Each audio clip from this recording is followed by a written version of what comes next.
시청자 여러분, 밤사이에 잘 쉬셨을까요? 마켓 시그널 진행의 조민재입니다.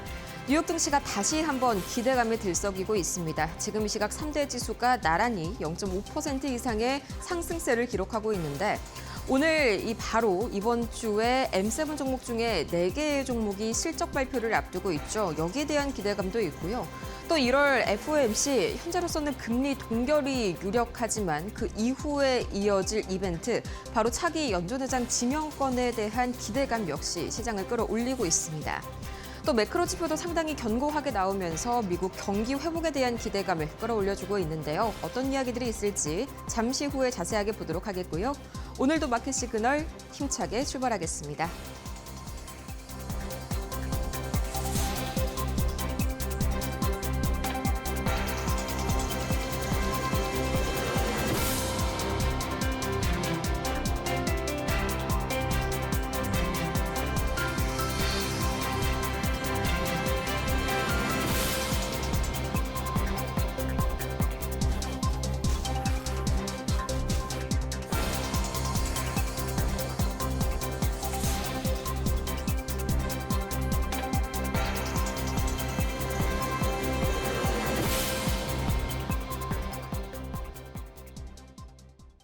빅테크들의 실적 발표를 앞둔 기대감과 더불어서 이 매크로 지표가 상당히 견조한 경기를 가리키면서 뉴욕 증시 3대 지수 오늘도 상승세를 이어가고 있습니다. 다우 지수가 0.6%, 나스닥도 0.47%, 오늘은 나름 비슷한 폭으로 오르고 있고요. 또 S&P 500도 0.54% 상승하면서 기분 좋은 상승 국면 이어가고 있습니다. 과연 그렇다면 지금 이 시각 자금 흐름은 어떻게 흘러가고 있을지 바로 히트맵 통해서 만나보시죠. 오늘은 전반적으로 일부 빅테크와 반도체를 제외한다면 초록불, 상승불이 강하게 들어와 있는 그런 하루입니다. 이 매수 심리가 전반적으로 부추겨지고 있고요. 또 투심이 확실히 회복된 모습이 나타납니다. 가장 먼저 이번 주에는 이 메타와 또 테슬라, 애플 그리고 마이크로소프트까지 실적 발표를 앞두고 있죠. 이 테슬라를 제외한 나머지 세 종목들이 1%에서 많게는 3% 가까이 상승세를 보여주고 있는데 역시나 실적 발표에 대한 기대감이 가장 강하게 작용하고 있고요. 어제와 비슷하게 그동안 상승폭이 다소 제한됐었던 종목들이 오늘도 강하게 움직여주고 있습니다. 또 이어서 반도체단도 이 일부 엔비디아와 AMD를 제외한다면 전반적으로 좋은 흐름 이어가고 있는데 이 코어 위브 측에 엔비디아가 투자를 늘리기로 하면서 전반적인 투심 회복으로 이어지고 있는 상황입니다. 그렇다면 과연 이 세 가지의 이슈들, 과연 어떤 이슈들이 이 시장을 움직였는지 바로 만나보시죠. 가장 첫 번째로는요, 역시나 이번이 실적 슈퍼위크죠. M7 중에 4가지, 애플과 테슬라, 또 마이크로소프트, 메타까지 이번 주 실적 발표를 앞두고 있는데 관전 포인트와 자세한 발표 시점은 언제가 될지 바로 만나보시죠. 자, 우선 가장 먼저 1월 28일 목요일이죠. 내일 장 마감 직후에 우리 시각으로 6시 30분부터 7시 30분까지 무려 M7 중 3가지 종목이 실적을 발표합니다. 가장 먼저 메타는 실적 발표 이후에 주가 예상 변동폭이 가장 큽니다. 그동안 메타가 상당히 주가가 부진했던 이유가 이 수익성 대비해서 투자 자금이 너무 과도하다는 지적이 잇따랐는데 과연 이 부분에 대해서 얼마만큼의 이 통제력을 보여줄지 그리고 그게 과연 수익성으로 확실하게 이어질 수 있을지 여기에 대해서 명확하게 밝혀주는 것이 가장 큰 관전 포인트고요. 또 이어서 마이크로소프트 역시 실적 발표 이후에 주가 예상 변동폭은 약 5%. 마이크로소프트에서 가장 중요한 건 역시나 애저의 매출 성장률이죠. 마찬가지로 이번에 애저 매출이 상당히 좋게 나온다면 13분기 연속으로 어닝 서프라이즈를 기록할 수 있을 것으로 기대를 모으고 있습니다. 또 이어서 테슬라 실적 발표 이후에 주가 예상 변동폭이 6.5%, 메타만큼이나 상당히 큰 변동성이 예상이 되는데 역시나 전기차 기업이라기보다는 최근 들어서 로봇과 AI 관련 사업에 조금 더 집중을 하고 있는 테슬라죠. 현재 상당히 고평가 논란이 과도한 테슬라인 만큼 미래 성장에 대한 기대감에서 만약에 실망이 나올 경우에 그만큼 큰 실망 매물이 나올 수가 있다는 점 참고해 보시기 바랍니다. 이어서 1월 29일 금요일 그동안 조금 부진했었던 애플이 실적을 발표하는데 오늘 큰 기대감 안고 강하게 움직이고 있는 애플입니다. 이 제미니를 과연 선택을 했다. 이 말인즉슨 본인 자체 AI 개발을 포기하고 구글과 손을 맞잡았다는 뜻인데 여기에 대해서 거기에 따른 비용과 수익성이 얼마만큼 플러스가 될지 이 부분을 잘 확인해 보시기 바랍니다. 그렇다면 과연 다시 종전의 이슈로 넘어가서 매크로 지표도 상당히 좋게 나왔다고 말씀을 드렸는데요.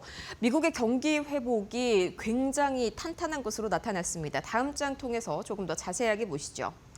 우선 밤사이에 가장 시장에 온기를 불어넣어줬었던 지표는 바로 11월 내구재 수주였는데요. 이 내구재 수주 지표라는 것은요, 우리가 보통 이런 자동차라든지 가전제품 그리고 전자설비 기계와 같이 3년 이상 사용이 가능한 이 내구재 제품에 대한 주문량을 보여주는 지표입니다. 이 미국 기업들과 소비자들의 중장기적인 구매 여력이라든지 이런 수요를 확인할 수 있는 지표이기 때문에 경기의 선행 지표격으로 많이 활용이 되는 그런 지표죠. 이게 상당히 예상치 대비해서 좋게 나왔는데요. 예상치가 전월 대비 3.7% 상승이었다면 실제치가 5.3%, 거의 80bp를 상회하는 엄청난 결과가 나왔습니다. 지난해 5월 이후로 가장 강한 수치이기도 하고요. 이 때문에 기본적으로 경기가 상당히 견조하다는 점이 확인이 되면서 금리 인하 기대감은 다소 낮아졌습니다. 하지만 그럼에도 불구하고 시장이 환호하는 이유, 경기 연착륙에 대한 기대감이 상당히 커지면서 지수를 견인하고 있습니다. 어차피 지금은 금리 인하에 대한 그런 시작은 하반기가 들어서야 시작이 될 것으로 예측이 되고 있죠. 금리 인하에 대한 기대감이 이미 줄어든 상태에서 오히려 탄탄하게 나온 매크로 지표가 그 경기 침체에 대한 우려감을 불식시키면서 긍정적으로 해석되고 있습니다. 또 이어서 이번 지표를 통해서 기업 이익의 성장세가 상당히 탄탄하고 또 주식시장의 펀더멘털 역시 추가 상승이 가능하겠구나 뒷받침을 해주는 재료로 오늘 긍정적인 호재거리로 작용을 했습니다. 이어서 마지막 이슈 보도록 할 텐데요. 이제 바로 내일은 이제 1월 FOMC 금리 발표 결과가 날 예정이죠. 사실상 현재로서는 이 1월 금리 동결 가능성이 95%로서 상당히 유력한 상황입니다. 이런 상황에서 또 1월 달 발표된 고용지표와 물가지표들이 상당히 셧다운의 여파를 많이 받아왔었죠. 이것 때문에 파월 의장의 기자회견 역시 이 데이터에 의존해야 한다는 점을 강조하면서 상당히 원론적인 입장이 그칠 것으로 전망이 됩니다. 따라서 중요한 건 차기 연준 의장인데 현재 가장 큰 유력한 차기 후보죠. 릭 리더, 블랙록 이 세계 최대 자산 운용사의 CIO입니다. 트럼프 대통령의 통화 정책과 비슷한 맥락을 가지고 있는 인물이고 또 마켓맨이라는 별명을 가질 정도로 상당히 시장 친화적인 인물인 만큼 이 릭 리더에 대한 기대감 역시 이번 주 시장을 들어올리고 있습니다. 그렇다면 과연 특징주들은 어떤 이슈를 몰고 왔을지 정보경 앵커와 함께 만나보시죠. 네, M7 중 무려 4개의 기업이 실적 발표를 앞두고 있는 이번 주입니다. 본격적인 발표 이전에 개별 종목별로 미리 체크해 보실 이슈들 어떤 게 있는지 지금부터 저와 확인해 보시죠. 오늘 첫 번째 종목은 애플입니다. 이번 주 마찬가지로 실적 발표를 앞두고 있는 애플이 오늘 급등했는데요. 이 월가에서는 아이폰의 수요가 예상보다 강하다는 평가가 나오면서 기대감이 커졌습니다. JP모건이 아이폰 17 판매 호조와 비용 부담 완화를 이유로 목표 주가를 $315로 올렸고요. 골드만삭스도 매수 의견을 유지하면서 오늘 주가를 강하게 끌어올리는 모습입니다. 다음 종목 확인해 보시죠. 구글인데요. 주요 증권사들의 긍정적인 평가에 힘입어서 오늘 마찬가지로 강세를 보이고 있습니다. 레이먼드 제임스 애널리스트가 AI 경쟁력 개선을 이유로 목표 주가 $400로 제시를 했고요. 스티펠도 검색과 유튜브 광고 실적 호조를 근거로 목표 주가를 $346로 상향 조정했습니다. AI 후발주자에서 선도주자로의 전환 기대가 오늘 주가를 밀어 올리는 모습입니다. 다음 종목은 마이크로소프트입니다. 마이크로소프트 2세대 마이야 200 AI 칩을 공개했습니다. 같은 가격 대비해서 성능이 30% 높다라고 밝히면서 투심을 자극하는 모습인데요. 일부 증권사에서는 밸류에이션 부담을 이유로 목표 주가를 소폭 낮추기도 했지만요. AI 인프라 경쟁에서 엔비디아와의 경쟁력도 주가에 힘을 싣는 모습입니다. 마이크로소프트와 관련한 자세한 이야기는 잠시 후 월가 시그널에서 더 이어가도록 하겠습니다. 세 종목의 주가 흐름 어땠는지 확인해 보시죠. 먼저 애플인데요. 오늘 3% 가까이 강하게 급등이 나온 애플입니다. 다음 종목은 알파벳입니다. 오늘 1.62% 올라주면서 강세로 마감했고요. 다음 종목입니다. 마이크로소프트 0.93% 오르면서 마감했습니다. 이어서 세 종목 더 확인해 보도록 하겠습니다. 자, 테슬라도 마찬가지로 곧 4분기 실적 발표를 앞두고 있죠. 자동차 판매 둔화와 수익성 악화 우려가 오늘은 AI와 자율주행에 대한 기대감을 좀 누르는 모습인데요. 여기에 이제 베테랑 펀드 매니저인 조지 노블이 테슬라에 대해서 역대 최대 거품이다라고 평가를 했습니다. 적정 주가는 60에서 140달러 수준이다라고 제시를 했는데 이제 시장의 시선은 일론 머스크가 자율주행과 로보택시에서 가시적인 성과를 보여줄 수 있을지에 쏠리는 모습입니다. 다음 종목은 엔비디아입니다. 오늘 AI 클라우드 업체인 코어 위브에 20억 달러를 투자한다고 밝혔는데요. 이 소식이 전해진 이후에 엔비디아의 주가가 소폭 하락하는 모습입니다. 이 주요 고객에 반복 투자하는 자본 배치 구조가 AI 버블 논란을 키웠다라는 우려가 나오고 있는데요. 한편 UBS와 골드만삭스는 여전히 좀 긍정적인 시각을 유지하고 있고요. 엔비디아도 자세한 이야기 월가 시그널에서 더 이어가도록 하겠습니다. 다음 종목은 메타입니다. 자, 메타도 실적 발표를 앞두고 있죠. 주요 증권사의 투자 의견 상향에 힘입어서 상승세를 보이고 있는데요. 특히 로스차일드가 현재 주가 저평가돼 있다라고 하면서 투자 의견을 중립에서 매수로 올리고 목표 주가는 900달러를 제시했습니다. 물론 비용 부담 우려도 남아 있지만 월가 전반에 강한 매수 의견이 주가에는 긍정적으로 작용하는 모습입니다. 주가 흐름 한번 확인해 보겠습니다. 테슬라가 오늘 3% 넘게 강하게 내리는 모습이고요. 장 막판에 낙폭을 좀 키운 모습입니다. 다음 종목 확인해 보시면요. 엔비디아고요. 소폭 하락했습니다. 0.64% 내리면서 약세로 마감했고요.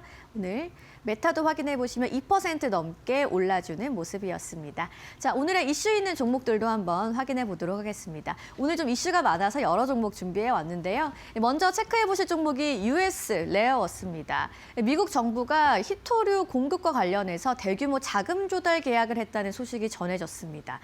총 16억 달러를 지원하고요. 대출과 보조금, 지분 투자에 나선다는 소식이었는데요. 투심을 좀 강하게 자극하는 모습입니다. 국방, AI, 반도체 이런 핵심 산업 등에서 중국의 의존도를 낮추려는 미국 정부의 전략으로 시장이 해석을 하는 모습이고요. 앞서서 정부 투자를 받은 MP 머티리얼즈라든지 리튬 아메리카스, 벌건 엘리먼트와 사례와 함께 기대감을 키우면서 오늘 주가를 끌어올리는 모습입니다.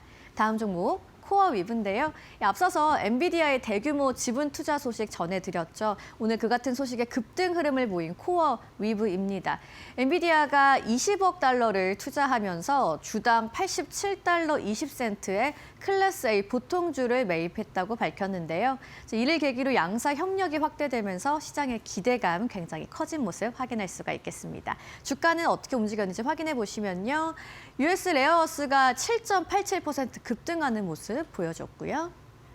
코어 위브 확인해 보시면 마찬가지로 많이 올랐습니다. 5.73% 강세로 마감했습니다. 이어서 또 이슈 있는 종목들 확인해 보겠습니다. 먼저 확인해 보실 종목은 나이키인데요. 잠재적인 사이버 보안 사고 소식이 전해졌습니다. 이 같은 소식에도 소폭 상승하는 나이키인데요. 랜섬웨어 그룹인 월드리크스가 나이키의 디자인 파일, 공장 교육 문서, 제조 공정 등 무려 1.4테라바이트의 내부 데이터를 탈취했다고 주장했습니다. 이에 대해서 회사는 조사 중이다. 고객이나 직원 개인정보 유출은 확인되지 않았다라고 밝혔는데요. 시장은 이번 이슈에 대해서 좀 민감한 개인정보 침해라고 보기보다는 제품 개발 관련 사안으로 좀 해석을 하는 모습입니다. 기관 보유 비중도 높고 최근 실적 흐름이 좋았다 보니까 오늘 주가를 그래도 지지해주는 모습입니다. 다음 종목, 막판에 좀 하락하는 나이키였고요. 주가 흐름도 잠시 후에 확인해 보시죠. 자, 다음 종목은 아이온큐인데요.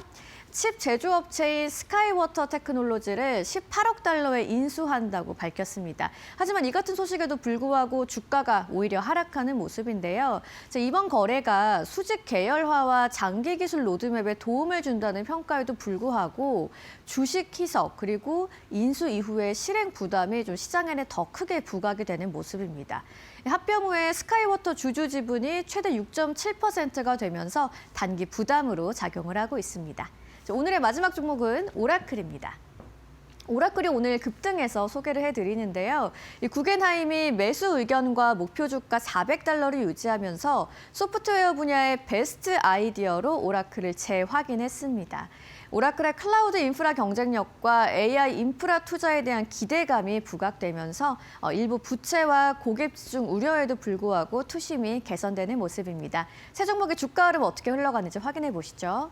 나이키가 계속 하락을 하다가 막판에 좀 상승하다가 다시 좀 하락하면서 0.08% 약보합에서 마감을 했고요. 다음 종목도 확인해 보겠습니다. 아이온큐가 오늘 급락하는 모습입니다. 8.25% 하락 마감을 했습니다. 오늘 마지막으로 소개해드렸던 오라클 확인해 보시면요. 2.98% 오르면서 급등하는 모습 보여줬습니다. 지금까지 특징주 상황 살펴봤습니다. 지금 시각 원자재 가격과 또 매크로 지표들은 어떤 움직임 보이고 있을까요? 가장 먼저 국제유가 살펴보시죠. WTI입니다. 현재 0.79% 하락하면서 배럴당 60달러 선 막 지나가고 있습니다. 그동안 그린란드발 지정학적 리스크 또 이란발 위협에 국제유가가 60달러를 막 돌파했었는데 밤사이에는 관련된 이슈가 크게 부각되지 않았습니다. 이 때문에 다소 진정세를 보인 국제유가고요. 이어서 천연가스 가격이 3년 만에 최고치로 올라섰습니다. 이 장중에는 무려 20% 가까이 폭등하면서 6달러를 돌파하기도 했었는데 현재 미국의 전역에 기록적인 겨울 폭풍과 또 한파가 불어닥치고 있는 상황입니다. 이 때문에 당연히 난방에 대한 수요도 올라갔고요. 또 생산시설이 중단 사태를 겪게 되면서 천연가스 가격 3년 만에 최고치로 상승했습니다.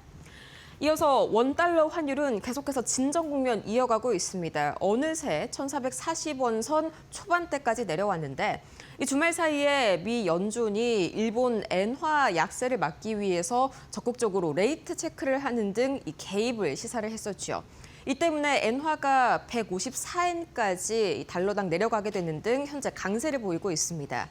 이 때문에 엔화와 함께 움직이는 경향이 강한 원화 역시 동조 강세를 보이고 있는 그런 모습이고요. 금 가격은 밤사이에 5,000달러를 돌파했습니다. 장중에 5,100달러를 넘어가기도 했었는데 이 주말 사이에 트럼프 대통령이 캐나다에 100% 수준의 관세를 부과하겠다 위협하기도 했었고요. 또 다시 한번 미국의 연방정부 셧다운 가능성이 부각이 되고 있습니다. 미국 미네소타주에서 발생한 이민 단속국 요원의 총격 사건으로 간호사가 목숨을 잃었는데 이 때문에 이 사건을 계기로 민주당이 세출법안 패키지 통과에 반대 의사를 표하고 있습니다. 만약에 이게 계속해서 교착 상태로 이어진다면 이번 주를 넘어서 계속해서 미 연방정부가 또다시 셧다운 위기에 놓여지게 되는 것이죠. 이어서 미국채 10년물과 미국채 2년물은요. 종전의 이슈와 같은 이슈로 인해서 다시 한번 안전자산에 대한 선호 심리가 강해지고 있습니다. 거기에다가 일본의 국채금리 역시 미 연준의 개입 시사 이후로 진정세를 보이고 있으니 미 국채 역시 동반 약세를 보이고 있는 상황이죠. 미 국채 금리입니다. 이 때문에 미국채 10년물은 2.8bp가량 하락하고 있습니다. 그렇다면 과연 이 3대 지수 종가는 어떻게 마무리가 됐을지 바로 한번 확인해 보시죠. 이 빅테크 기업들의 실적 발표를 앞두고 다시 한번 전반적으로 온기가 돌아온 모습입니다. 다우지수는 0.64%, 나스닥도 0.43% 상승했고요. S&P 500도 0.5% 상승하면서 3대 지수 비슷한 키높이로 오늘 상승 국면 이어갔습니다. 지금까지 밤사이 뉴욕 증시 마감 상황 봤습니다.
글로벌 증시가 보내는 월가의 신호를 알아보는 시간이죠. 월가 시그널 출발합니다. 첫 번째 소식입니다. 미국 정부가 USA 레어어스 지원을 통해 히토류 공급망 확보에 다시 한번 속도를 냈습니다. 미국 상무부가 USA 레어어스에 총 15억 7천만 달러, 우리 돈 약 2조 3천억 원을 지원합니다. 구성은 13억 달러의 대출과 2억 7,700만 달러의 직접 자본 투자인데요. 이에 따라 USA 레어어스는 상무부에 보통주 1,610만 주와 워런트 1,760만 주를 발행합니다. 이번 거래는 최종 계약과 승인 절차를 남겨두고 있습니다. 회사는 오클라호마주 스틸워터에 히토류 자석 제조 공장을 건설할 계획입니다. 또 텍사스주 라운드탑 히토류 광산 개발도 함께 추진하는데요. 미국 정부는 중국 의존도를 낮추기 위해 히토류와 핵심 광물에 직접 지분 투자하는 전략을 확대하고 있습니다. 앞서 MP 머티리얼스, 리튬 아메리카, 트릴로즈 메탈스에도 지분 참여가 이뤄진 바 있습니다. 한편 히토류는 국방, 로봇, 전기차, 반도체 산업의 핵심 원료로 미국의 자원안보 전략이 본격적인 실행 단계에 들어섰다는 평가입니다. 미국을 강타한 기록적 한파에 천연가스 가격이 4년 만에 최고치로 급등했습니다. 난방 수요 폭증과 생산 차질이 겹치면서 25일 뉴욕 상업거래소에서 2월물 천연가스 선물은 MMBTU당 6.288달러를 기록했습니다. 6달러 선 돌파는 2022년 12월 이후 처음인데요. 이달 초 3달러대였던 가격이 불과 몇 주 만에 2배 이상 뛴 셈입니다. 미국 전역 34개 주가 한파 피해를 입었고 2억 3천만 명 이상이 영향권에 들어갔습니다. 20개 주에서는 비상사태가 선포됐고 일부 지역은 정전 피해도 발생했습니다. 항공편도 하루 만에 10,000편 이상이 결항됐습니다. 혹한으로 가스 생산시설 가동이 중단되며 공급이 급감하면서 미국 내 천연가스 생산량의 약 10%가 일시 중단된 것으로 집계됐습니다. 발전용 연료 수요가 정점으로 치닫는 시기와 맞물리며 가격을 밀어 올리고 있는데요. 한파가 길어질 경우 천연가스 강세가 당분간 이어질 것으로 보입니다. AI 칩의 선두주자인 엔비디아가 AI 데이터 센터 확대에 다시 한번 나섰습니다. 엔비디아가 데이터 센터 운영사인 코어위브에 20억 달러, 우리 돈으로 약 3조 원을 추가 투자했습니다. 엔비디아는 이번 투자로 코어위브 보통주 A주를 주당 87.2달러에 매입했는데요. 양사는 2030년까지 5기가와트 이상 규모의 AI 팩토리, 즉 AI 특화 데이터 센터 구축을 가속화합니다. 엔비디아는 토지, 전력, 건축물 조달 등 데이터 센터 인프라 전반에서 코어위브의 재무 역량을 지원합니다.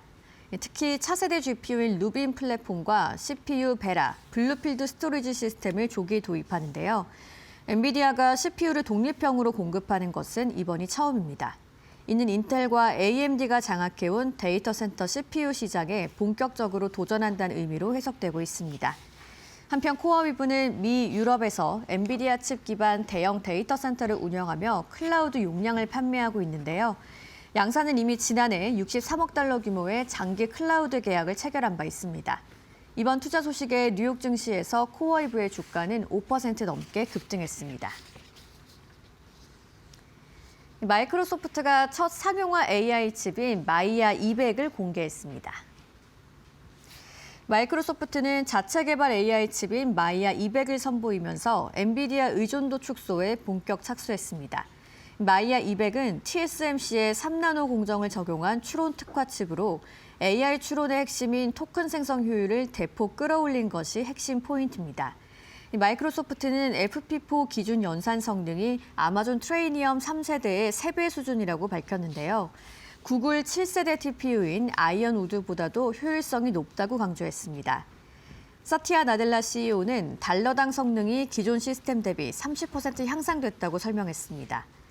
마이야 200은 오픈 AI의 최신 모델 GPT 5.2와 MS 코파일럿을 지원합니다.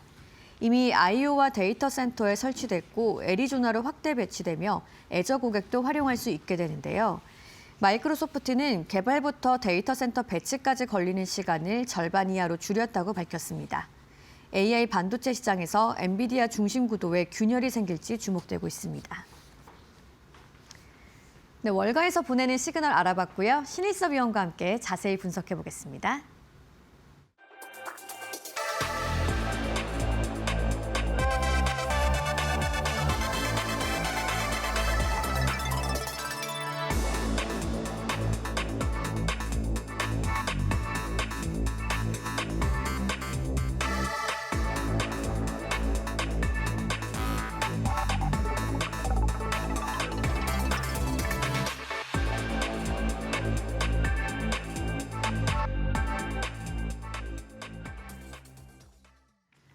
네, 엔비디아가 코어이브에 20억 달러를 추가로 투자한다는 소식을 전해드렸습니다. 코어이브의 주가도 굉장히 오늘 급등을 하는 모습이었는데 이번 투자를 좀 어떻게 봐야 할지 궁금합니다. 단순 지분 투자로 봐도 될지 아니면 전략적 승부수를 띄웠다라고 봐야 할지 위원님은 어떻게 해석을 하시나요?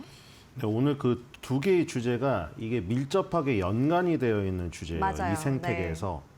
지금 왜냐하면 뭐 우리가 순서를 어떤 걸 해도 뭐 마찬가지인데 지금 코어이브를 첫 번째로 했고 네. 두 번째를 지금 마이크로소프트. 뭐라 할지는 아직 몰랐죠. 마이크로소프트 할 건데 네네. 왜냐 그 앵커님이 브리핑하는 4개 중에 2개를 하는 거잖아요. 네. 근데 제가 연관이 있다고 하니까 다들 아셨을 거예요. 네. 이 두 개가 연관이 밀접하게 되어 있어요. 그 두 번째로 할 그 마이크로소프트의 그 부분이 요즘에 나타나는 그 어떤 현상이잖아요. 아마존의 트레이니엄 칩이라던가 네. 구글의 TPU, 그 다음에 지금 하겠다고 예고한 마이크로소프트의 이 마이아 200 네. 이런 것들이 지금 갑자기 왜 나왔나요? 엔비디아의 GPU의 영향력을 좀 벗어나기 위해서 이런 것들이 나오잖아요. 네. 그래서 엔비디아는 그거에 대응하기 위해서 뭐를 했느냐? 대응하기 위해서라고 제가 말한 이유가 있습니다. 아까 구글의 TPU, 아마존의 트레이니엄 칩, 마이크로소프트의 마이아 200 이렇게 칩 얘기를 했잖아요. 네. 근데 그 칩 얘기를 한 세 개의 회사가 클라우드 3사라고 불리우는 3대 장이라는 거 캐치하셨나요? 클라우드 3사. 그러니까 우리가 데이터 센터를 네. 직접적으로 뭐 집 옆에 놓거나 집 안에 세울 필요는 없어요. 그건 넓은 땅에 전기가 잘 통하는 곳에 세워져 있고 우리는 그 데이터 센터에서 어떤 걸 이용하는 건가요? 그 데이터 센터의 클라우드 서비스를 이용해서 멀리서도 접속을 해서 그 인프라를 이용하는 것뿐이잖아요. 근데 그 인프라를 지금 구축하고 있는 업체들에 엔비디아가 또 대응하기 위한 것이죠. 그러니까 둘이 지금 맞부딪혀 있죠. 그러네요. 그러니까 구글 클라우드 서비스, 마이크로소프트 애저 서비스, 아마존의 웹 서비스 이 세 개가 이제 클라우드 이 시장을 3분할하고 있는 회사란 말이에요. 네. 근데 결국에는 엔비디아의 GPU가 거기 또 들어가죠. 엔비디아 GPU가 거기에 두뇌 역할을 하는데 걔네들이 자체적으로 자체 칩을 또 개발하고 있단 말이에요. 네. 그럼 엔비디아는 그 자체 칩을 개발하고 있는 그 3대 회사의 그 어떤 공격에 대응하기 위해서 또 누굴 택했냐? 그 택한 회사가 또 바로 코어이브라는 또 회사라는 거예요. 그러니까 아까 말한 그 3사는 범용 클라우드예요. 네. 그러니까 맞는 클라우드 서비스를 하는 것이고 이 코어이브는 AI에 특화된 맞춤형의 데이터 센터를 구축하려는 업체예요. 네. 네오 클라우드 서비스 업체라고 하죠. 그러니까 양쪽에서 이제 붙는 거죠. 엔비디아는 세계의 클라우드 업체이자 세계의 자체 칩을 개발해서 우리 엔비디아 GPU의 영향력을 벗어나려는 의도적인 공격을 막으려고 코어이브라는 또 순수 클라우드 업체를 선택한 것이고 네. 반면에 이쪽도 클라우드 3사는 엔비디아 GPU의 최대 고객이면서도 엔비디아 GPU의 영향력을 벗어나고자 하는 자체 칩 개발의 욕구를 네. 지금 계속해서 충족시키기 위해서 엔비디아 GPU에 대항하는 자체 칩을 개발해서 이 마이크로소프트 같은 경우에는 자체적으로 소화를 하고 있는 거고 구글의 GPU라던가 TPU라던가 아니면 이제 아마존 같은 경우에는 외부로까지 판매하려는 의도를 보여주고 있는 것이죠. 엔비디아에 대한 영향력을 줄이려는 빅테크 기업들의 노력이 있는데 또 여기에 대한 전략으로 엔비디아가 코어이브를 선택했다라고 말씀을 해주셨고요. 2030년까지 AI 데이터 센터를 좀 대폭 늘리겠다는 이야기가 있던데 좀 글로벌 AI 인프라 경쟁에 큰 변화가 될 수 있을까요? 네, 코어이브가 2030년까지 5기가와트의 이 지금 AI 데이터 센터 용량 구축을 목표로 하고 있습니다. 네. 자, 그래서 이제 엔비디아의 이 투자는 결국에 코어이브가 투자하는 전력과 땅을 사는 것과 마찬가지입니다. 그래서 지금 이게 네오 클라우드 서비스라고 얘기를 드렸죠. 네오 클라우드 요 서비스 업체들이 계속해서 떠오르는 겁니다. 아까 전에 말씀드린 대로 아마존 웹 서비스라던가 구글 클라우드 서비스 이 지금 이런 회사들 같은 경우에는 범용 클라우드, 범용 데이터 센터를 확충하는 업체이고요.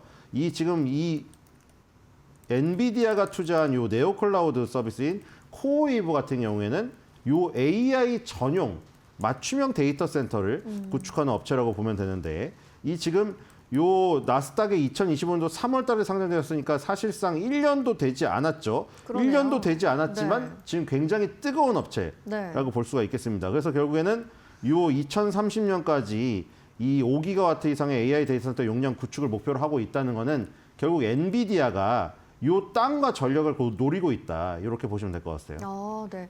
또 이번에 좀 눈에 띄는 게 CPU를 처음으로 독립 공급한다라는 점인데 뭐 인텔이나 AMD 중심의 데이터 센터 판도에 좀 균열을 내겠다 이런 의미겠죠. 예, 그러니까 지금 이거 전부 다 보시면은 네. 복잡해 보일지 모르겠는데 결국에는 뭐냐면 내가 갖지 못한 것을 내가 1위를 하지 못하는 것을 점령하려는 의도가 이 여러 곳에서 이제 맞부딪히는 거죠. 하이퍼 스케일러 업체, 아까 만든 칩 업체, 그 다음에 이제 코어웨이브 같은 네오 클라우드 서비스 다 이제 자신의 자리를 위협하는 것을 쳐내고 자신의 자리가 들어가지 못한 부분을 점유하려는 지금 어떤 요 야욕들이죠. 엔비디아 같은 경우에는 이제 CPU마저도 인텔과 AMD가 점령하고 있던 CPU 시장을 지금 가져가려고 하는 모습이죠. 엔비디아의 베라 CPU입니다. 이게 차세대 데이터 센터용으로 지금 개발된 건데 네. 지금 전 세대 프로세서 대비해서 2배 이상의 성능을 제공한다고 지금 알려져 있죠. 자, 그래서 지금 코어웨이브가 바로 요 지금 엔비디아 CPU의 어떤 전장이 됩니다. 엔비디아에 투자한 이유가 바로 이거죠. 왜냐하면 지금 인텔이나 AMD가 먹고 있는 CPU 시장을 바로 치고 들어갈 수가 없으니 새로운 나만의 이 지금 CPU를 쓸 수 있는 객체를 만든 거죠. 그게 바로 엔비디아가 선택한 게 코어웨이브고 네. 코어웨이브가 엔비디아의 루빈 플랫폼에다가 루빈 플랫폼 뭔지 아시죠? 차세대 이 루빈이라고 나오잖아요. 네. 블랙을 다음에 나올 거. 루빈 플랫폼, 베라 CPU, 블루필드 스토리지 시스템을 포함한 엔비디아 제품을 최초로 배포하는 네. 전장이 되는 것이죠. 그래서 이제 엔비디아가 코어웨이브를 선택한 이유가 바로 이겁니다. 코어웨이브부터 시작해서 자기의 이제 루빈 플랫폼을 정착을 시키고 여기서 만족스러운 성과가 나오면은 점점 네오 클라우드 업체들을 다 먹어가고 그 다음에는 이제 아까 말씀드린 마이크로소프트, 구글 클라우드, 그 다음에 이 지금 아마존 웹 서비스까지 CPU를 장착시키려는 야욕을 갖고 있는 거죠. 좀 큰 그림을 그리고 있는 그런 느낌이 드네요. 자, 근데 이렇게 빅테크의 투자 소식이 전해지면 이제 국내 증시에서는 뭐 반도체, 전력, 데이터 센터 관련주들 어떻게 좀 움직일지도 궁금해지는데 투심에는 어떤 영향을 미칠까요? 네, 우리나라에는 좋죠. 우리나라는 계속해서 아마존 웹 서비스라던가 지금 구글 TPU 나왔을 때도 그 얘기가 나왔잖아요. 엔비디아의 영향은 조금 줄어들 수 있지만 그러면 거기 HBM을 다 누가 제공하냐? 삼성전자, SK하이닉스, 마이크론 테크놀로지네. 그때부터 마이크론 테크놀로지로 공이 넘어오면서 삼성전자, SK하이닉스 투톱으로 5천을 찍은 겁니다. 지금도 마찬가지거든요. 네오 클라우드 서비스인 코어웨이브가 또 뜬다? 그러면 코어웨이브가 뜨면 또 누가 뜨겠는가? 그 예전에 우리 금강시대 얘기한 적 있었잖아요. 금강시대 결국에는 금강러시 처음에 그거를 보다가 나중에 뭘 본다고 했죠? 청바지 팔고 랜턴 팔고 곡괭이 팔고 일로 간다고 했잖아요. 그래서 결국 어떻게 갔어요? 대만의 TSMC와 한국의 이 반도체 HBM을 공급하는 삼성전자, SK하이닉스로 턴이 넘어온 거죠. 지금 여전히 지금 여기가 결국엔 진행이 되는 겁니다. 지금 예를 들어서 루빈 이 플랫폼으로 이제 블랙엘에서 넘어가게 될 텐데 아까 코어웨이브를 그 객체로 해가지고 여기에 루빈 플랫폼을 전격적으로 투입을 시킨다고 했잖아요. 네. 여기도 HBM4 메모리가 탑재가 됩니다. 그리고 이 HBM4 메모리, 이 지금 파운드리는 누가 하느냐? TSMC죠. 결국에는 경쟁자들이 서로 경쟁이 치열해지면 치열해질수록 그걸 제조를 담당하는 TSMC와 거기에 HBM을 탑재하는 마이크론 테크놀로지를 비롯하여 삼성전자, SK하이닉스가 굉장히 지금 좋아지는 상황이죠. 그러니까 우리나라와 대만 반도체 1위 업체들 네. 주목을 할 필요가 있습니다. 그러면 뭐 전력 관련주 쪽으로는 어떨 거라고 보시나요? 전력도 마찬가지죠. 아까 마찬가지요? 말한 대로 이제 이 지금 그 코어웨이브에 투자한 이유가 코어웨이브가 투자한 땅과 전력을 사는 거라고 말씀드렸잖아요. 네. 전력에 대한 부분도 이제 계속 각광을 받게 되겠죠. 그러니까 이게 말씀드린 아까 그거예요. 랜턴, 청바지, 곡괭이에 투자하는 것으로 결국에는 그 금강러시 시절에도 그 턴이 넘어왔듯이 지금 반도체 씬에서도 똑같이 지금 이쪽으로 넘어온 거예요. 그래서 데이터 센터 인프라로 전력 관련주, 냉각 시스템 관련주 이것도 다 마찬가지인 거죠. 그러니까 HBM 관련주, 파운드리 수혜주, 전력 냉각 시스템 관련주 이런 것들이 다 주목을 받는 이유가 이미 주인공이 이쪽으로 넘어온 거죠. 칩 간의 어떤 경쟁에 대한 이 뜨거웠던 부분이 이미 여기로 넘어왔다고 보시면 될 것 같습니다. 네, 엔비디아의 코어웨브 투자 소식 전해드렸는데 뭐 결국 국내 증시로 넘어오면 반도체와 전력 관련주에도 좋은 영향을 줄 수 있을 것 같다라는 전망까지 짚어주셨습니다. 이어서 두 번째 이슈 확인해 보시죠.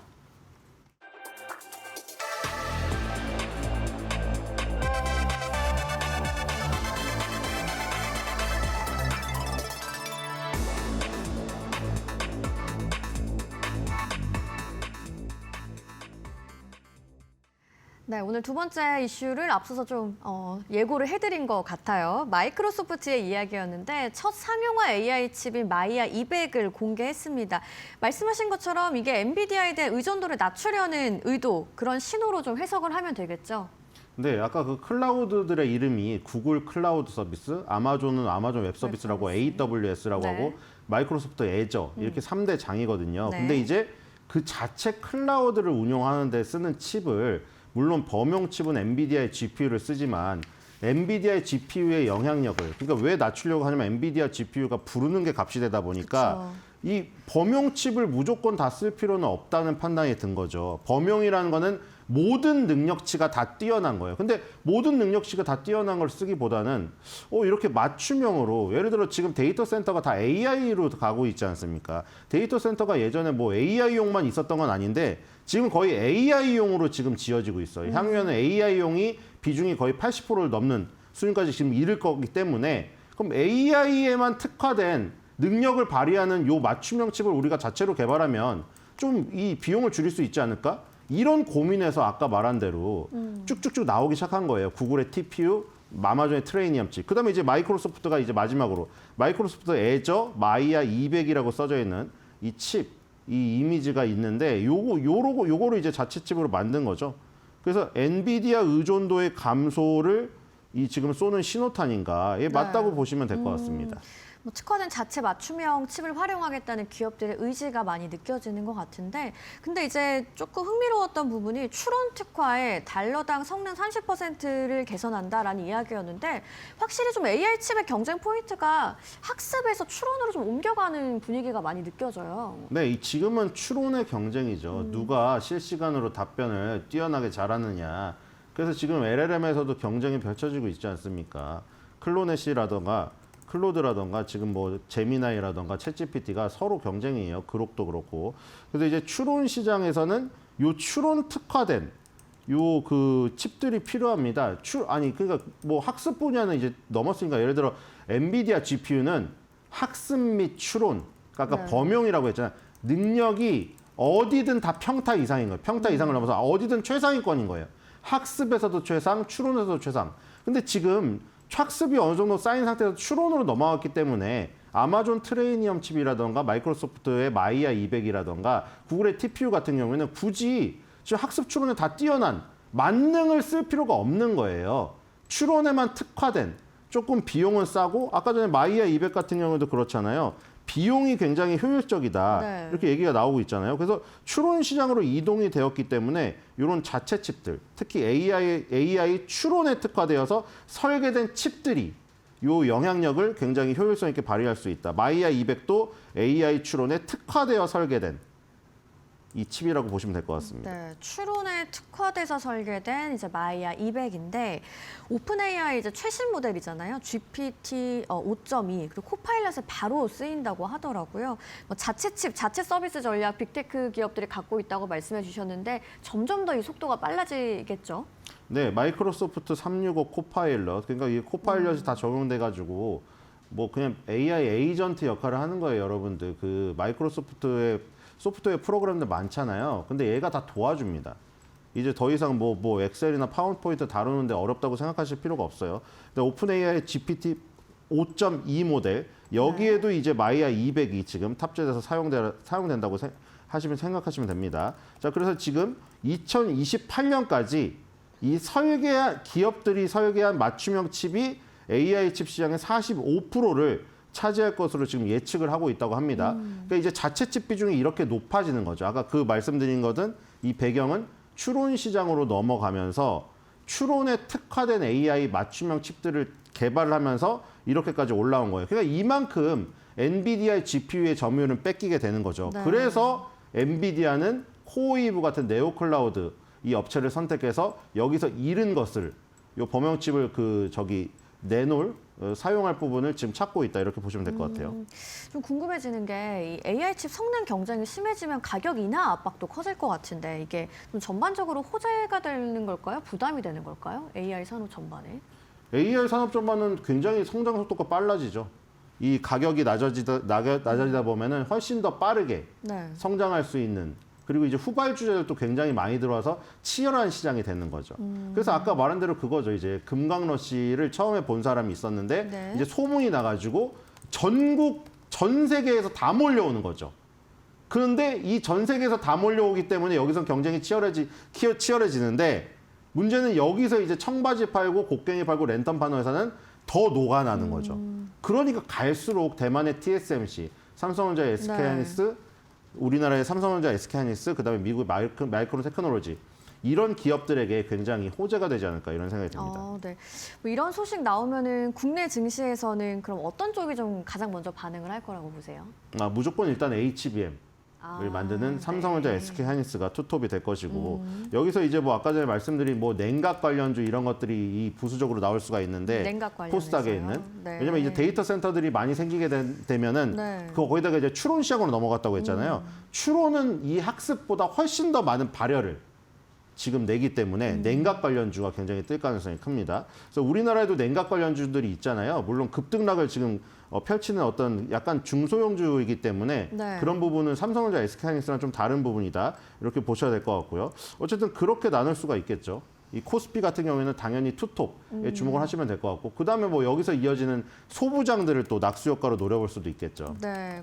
뭐 많죠. 원익 IPS라든가 뭐 주성 엔지니어링부터 시작을 해가지고 아니면 뒤에 이제 뭐 패키징이나 검사를 하는 뭐 리노공업이나 이런 회사들 네.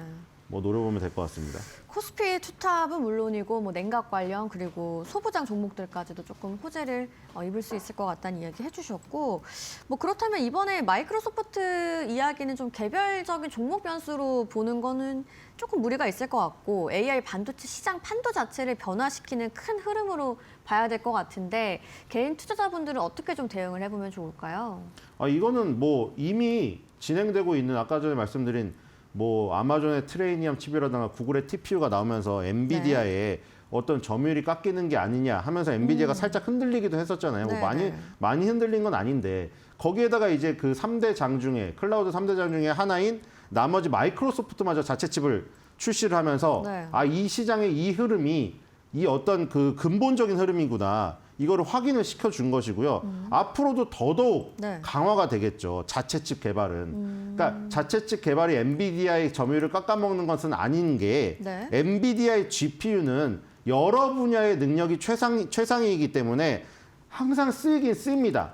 근데 이제 자체칩 부분 같은 경우에는 AI 추론 시장으로 넘어오면서 거기서 효율성을 추구하려고 하는 것뿐이고 그래서 대만의 TSMC나 우리나라의 삼성전자, SK하이닉스에서는 계속 유리한 것이고 예를 들어서 구글이 제미나이 3가 지금 이 최신판인데 구글의 제미나이 3가 엔비디아의 하드웨어 없이 학습을 했습니다. 그리고 아마존하고 MS는 아까 전에 말씀드린 대로 이제 자체 맞춤형 AI 칩 배치하고 있는 상태고 그다음에 오픈 AI도 누구랑 또 협업을 했었죠? 브로드컴과 협력하여서 자체 칩 설계를 진행하지 않았습니까? 그러니까 여기는 또 브로드컴이 또 나올 수가 있는 거예요. 브로드컴은 또 맞춤형 칩을 설계해서 엔비디아의 그림자 전력으로 저 정도의 주가 상승을 갖고 온 업체거든요. 그러니까 지금 보면은 엔비디아 GPU 혼자 득세했던 이 시장에서 굉장히 다양한 방식의 어떤 자체 칩 설계라든가 브로드컴처럼 맞춤형 설계를 제공하는 업체라든가 이런 여러 가지 업체들이 부수적으로 생겨나고 있는 그러니까 지금 AI 씬이 확장되고 다리가 굉장히 여러 분야로 지금 갈퀴가 여러 분야로 나뉘고 있는 이 상황이라고 보시면 될 것 같습니다. 그쪽에서 이제 경쟁이 치열하겠죠. 하지만 그거를 다 만드는 업체는 TSMC밖에 없고 삼성전자 파운드리가 있지만 점유율이 적잖아요. 그리고 삼성전자는 대신에 HBM을 제공하니까 그렇게 경쟁이 앞단에서 치열해지면 치열해질수록 우리나라랑 대만에는 굉장히 유리한 국면이라는 겁니다. 그러니까 아직도 우리는 지금 5천 시대를 지금 맞이했지만 5천이 끝이 아니고 굉장히 앞으로도 성장 가능성이 더 있다는 것을 여기서 캐치할 수가 있겠고요. 그래서 이제 이 경쟁을 지금 벌이고 있는 엔비디아는 굉장히 특히 뭐 구글은 또 아마존은 이 굉장히 뭐 바쁘겠지만 우리나라 업체는 경쟁을 오히려 박수를 쳐줘야 돼요. 아우 잘한다. 너네 계속 싸워라. 우리 HBM만 써줘. 이렇게 되는 거죠. 우리 HBM만 써줘 할 필요도 없어요. HBM을 만드는 업체가 딱 3개밖에 없기 때문이죠. 그렇죠. 네, 오늘 좀 AI칩 경쟁이 엔비디아의 독주에서 빅테크 기업들의 각자 도생으로 넘어가는 신호를 좀 알아봤고요. 이런 경쟁들이 우리나라 반도체 종목들에도 수혜가 될 수 있을 것 같다는 전망 짚어주셨습니다. 지금까지 신일섭 위원과 함께했습니다. 고맙습니다.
외신에서 주목하는 국내 기업과 이슈에 대해서 알아봅니다. 숨겨진 투자 정보 드리는 히든 글로벌 시간, 오늘도 조호진 타키온 대표와 함께합니다. 어서 오세요. 예, 안녕하세요. 네, 또 오늘 삼성전자와 관련된 이런 기사가 첫 번째로 준비가 되어 있다고 해서 참 기대가 큽니다. 이번엔 드디어 납품이 좀 뭔가 명확해지는 그런 모습이네요. 예, 로이터 보도에 따르면 그렇긴 합니다. 다만 제가 자세히 말씀드리겠지만 과거에도 사실 삼성전자가 HBM을 엔비디아에 납품한다는 그런 보도랑 전망은 계속 있었습니다. 하지만 2년에 걸쳐서 실제 성공한 적이 없기 때문에 이 부분을 좀 신중하게 접근해야 될 필요는 있다고 생각합니다. 일단 로이터 보도를 말씀드리면은 네. 삼성전자가 그 AMD랑 엔비디아의 프론트 테스트를 통과했다. 그러면 여기서 말씀드리는 엔비디아 납품은 제가 계속 누누이 구별해서 말씀드리지만 저가형 H20이 아니고 고가형 칩을 갖다 말하는 것입니다. 그러니까 예전에는 H200에 짝이 되는 HBM3E를 말씀드린 거고 지금은 HBM4니까 다른 어떤 루빈 같은 그런 어떤 칩에 짝이 되는 HBM4를 사실 삼성전자 납품할 수 있게 됐다라는 게 로이터의 보도입니다. 네, 사실 아까도 말씀을 주셨지만 그 이전에 HBM4가 아니라 HBM3E부터 숱하게 이 엔비디아 퀄 테스트를 통과했고 뭐 납품을 한다 이런 소식들이 들려왔었지만 결과적으로는 좀 오보로 밝혀졌었죠. 이번에는 좀 다시 한번 좀 기대감을 가지고 지켜봐야 할지 참 궁금한데 중요한 게요. 예전에 삼성전자가 계속해서 좀 납품을 번번이 실패했던 이유가 발열과 내구성 문제가 좀 많았다 이런 평가들이 많았었죠. 이 원인을 좀 극복을 했을까요? 예. 이번 로이터 보도에 대해서는 그 부분에서 언급이 없습니다. 그래서 네. 실질적으로 아마 로이터 제목 자체가 좀 전에 보셨겠지만 그냥 아마 삼성전자 내부 사람한테 우리 이번에 진짜 납품하는 거야 라는 얘기를 듣고 그다음에 보통 그런 얘기를 들으면 기자가 그런 얘기를 들으면은 위에다 보고를 하고 위에서는 사실은 다각도로 접근한 다음에 그 보도에 대해서 신빙성 있느냐를 판단하고 결국 기사화를 결정하는 그런 수순을 밟게 됩니다. 네. 그래서 삼성전자나 다른 내부에 아니면 공급망에서 얘기를 들을 수 있죠. 그래서 그 아까 말씀드린 과거에는 어떤 이유 때문에 실패를 했는데 이번에는 그 실패 이유를 갖다 극복하고 납품하게 됐다 이런 맥락은 없고 이번엔 반드시 납품하게 된 거야라는 맥락에서 단신으로 스트레이트 기사로 나온 것입니다. 그래서 그 부분도 사실은 약간 미심쩍긴 합니다. 왜냐하면 네. 로이터가 그만큼 자세하게 취재를 했고 그 취재할 만한 어떤 영향이 있었는지 좀 궁금하긴 한데 어쩌면 현실적으로는 로이터가 이번에 삼성전자나 딴 데 소스로 듣기로는 엔비디아 납품이 확실하다라고 해서 이제 보도를 했습니다. 그러니까 기업의 공식발 입장 표명은 아직까지는 없다. 뭐 이렇게 해석을 해도 괜찮겠네요. 로이터는 뭐 작년 5월에도 이미 HBM3 관련 비슷한 기사를 냈다가 좀 오보로 밝혀졌지 않습니까?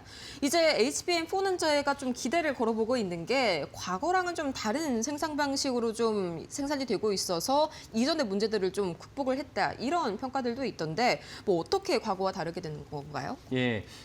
그래서 만약에 맞다면 사실은 이제 아마 이렇게 극복했을 것이라 여겨집니다. 만약에 실제 납품을 하게 됐다면 과거에 납품을 못한 이유가 무엇이냐? 삼성전자 내부에서는 HBM을 잘 만들었다. 그래서 이제 계속 다각도로 이제 그 엔비디아 납품에 문제가 없다라고 했지만 결국 이제 납품을 못했죠. 그리고 심지어 기억하시면 되겠지만 젠슨 황이 삼성전자 부스에 와서 그 삼성전자 HBM에다가 이제 젠슨 황 어프로브드라는 이제 사인까지 했습니다. 그래서 네. 이제 일파만파 퍼지면서 야 진짜 납품하는 거야라고 생각했지만 실제 납품을 못했죠.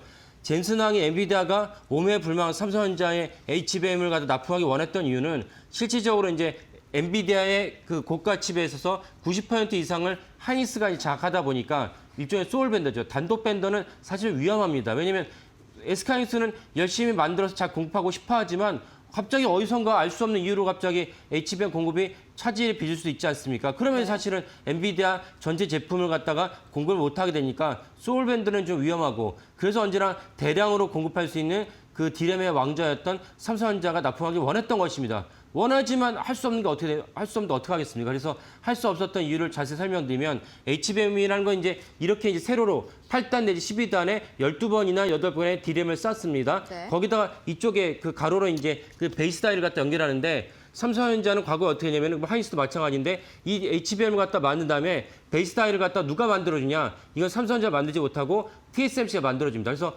삼성전자가 HBM을 잘 만들어서 TSMC에 보내면 TSMC는 자기들이 만든 베이스 다이랑 삼성전자랑 HBM을 갖다 결합을 합니다. 이거는 마이크론이나 SK하이닉스도 마찬가지입니다. 근데 결합을 하면은 에러가 나오는 거예요. 아, 자체 제작이 아니다 보니까 발생할 수 있는 문제네요. 예, 그런데 이번에 HBM4는 다르다고 봐야 되는데 왜냐면 이 베이스 다이를 삼성전자 스스로 만듭니다. 왜냐면 삼성전자는 베이스 다이를 만들 수 있는 그 기술력이 있었거든요. 그래서 만들어서 HBM4를 자체로 모든 공정을 하다 보니까 이번에는 삼성전자 납품할 가능성이 높다라고 이제 여러 전문가가 있긴 합니다. 그러나 아까도 말씀드렸다시피 과거에도 그럼 삼성전자 과거에는 파운드리 때문에 베이스 다이를 만들 수 있었는데 그 과거에 파운드리 없었냐? 있었죠.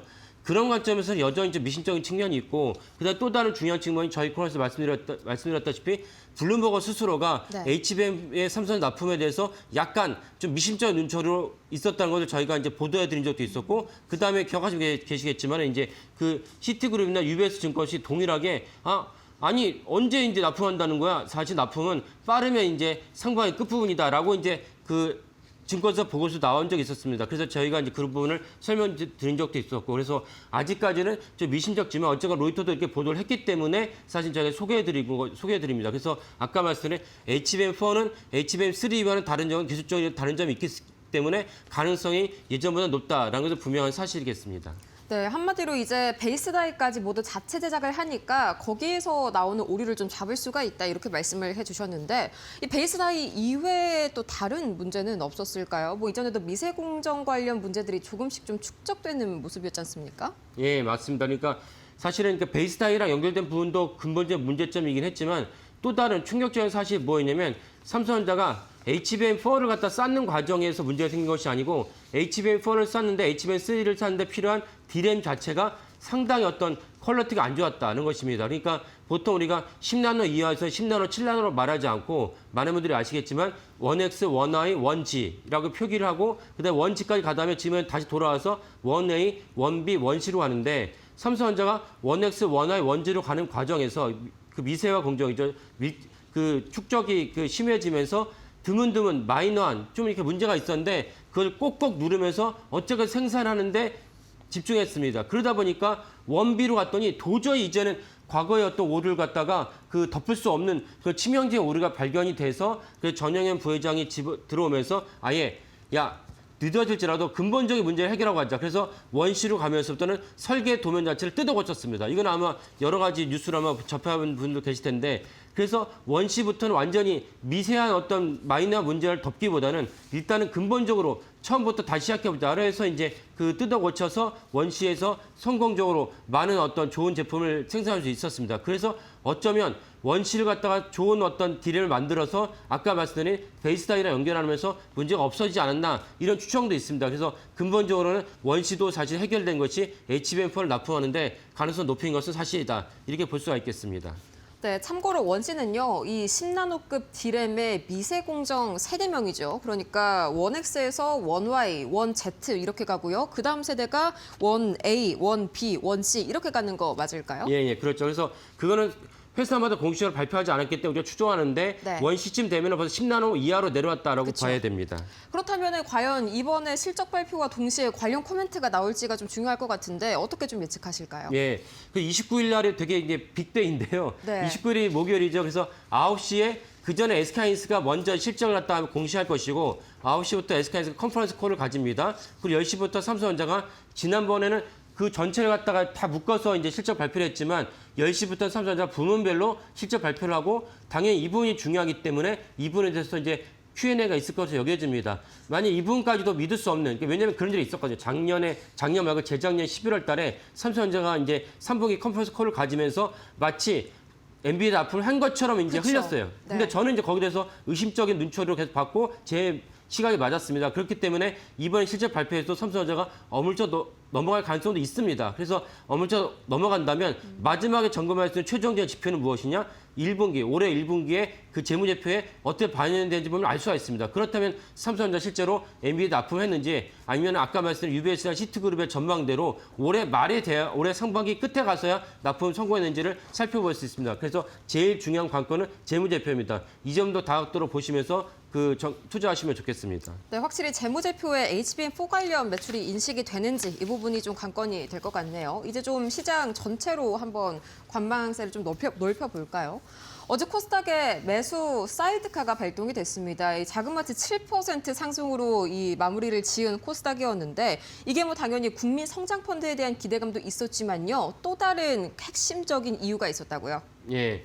그러니까 어저께 이제 한 종목이 7%, 10% 오른 것이야 그럴 수 있는데 지수가 7% 올랐다는 것은 전체 엄청난 지수가 이제 올랐죠. 네. 그 상승이었던 것이고 그리고 많은 종목들이 뭐 20%를 되게 손쉽게 넘어갔습니다. 그리고 이게 과연 맞나라는 생각이 들 수 있는데 이렇게 엄청 어제 기관들이 많이 샀죠. 기관들이 많이 샀는데 네. 기관들이 많이 산 것은 오늘 이제 말씀드린 이것 때문에 기관들이 미리 알고 선제적으로 투자했다라고 볼 수가 있습니다. 그래서 오늘 어떤 것을 말씀드리려 하냐면은 국민연금의 정책 기조가 바뀝니다. 바뀌기 때문에 그에 따라서 국민연금이 세계 3위의 큰 손입니다. 그러다 보니까 국민연금이 국내 주식 비교에 대해서 보다 우호적인 스탠스를 취하게 된다면 코스피는 많이 올라갔으니까 또 대통령께서도 몇 번 코스닥에서 언급을 했죠. 그렇다면 코스닥이 올라갈 일만 남았다라고 생각을 하고 기관들이 어저께 그 코스닥에 있는 많은 종목들을 코스닥 시총에 많은 종목들을 선제적으로 투자하지 않았나. 그래서 코스닥의 지수가 7% 올리지 않았나라고 이제 분석할 수 있겠습니다. 네, 한마디로 해외 비중을 조금 줄이고 이제 국내 비중을 좀 늘리겠다 이렇게 좀 요약을 해볼 수가 있겠는데 갑자기 이 해외 주식 비중을 좀 줄이는 이유가 궁금하네요. 아무래도 좀 환율 때문에 눈치를 보는 걸까요? 아니면 진짜 우리 국장에 대한 어떤 기대감이 높아져서일까요? 예. 그 블룸버그 보도, 물론 이 사실은 블룸버그 보도뿐 아니라 국민연금 공식적으로 발표한 것입니다. 네. 그 블룸버그 보도를 보면은 결국 국민연금이 그 전체적으로 해외 주식 비중을 갖다가 200억 달러를 줄인다고 얘기했습니다. 200억 달러는 큰 금액이죠. 그쵸. 큰 금액을 줄였다는 것은 두 가지 이유 때문인데 하나는 환율 때문에 우리가 많이 지금 고민을 하고 있지 않습니까? 환율 때문에 좋은 기업도 있습니다. 예를 들면 현대차나 삼성전자, 하이닉스처럼 해외 매출이 높고 해외 매출에 따른 달러 수입이 많은 곳에서는 환율이 높아지면 앉아서 영업이익이 증대되는 그런 효과를 갖다가 누리게 됩니다.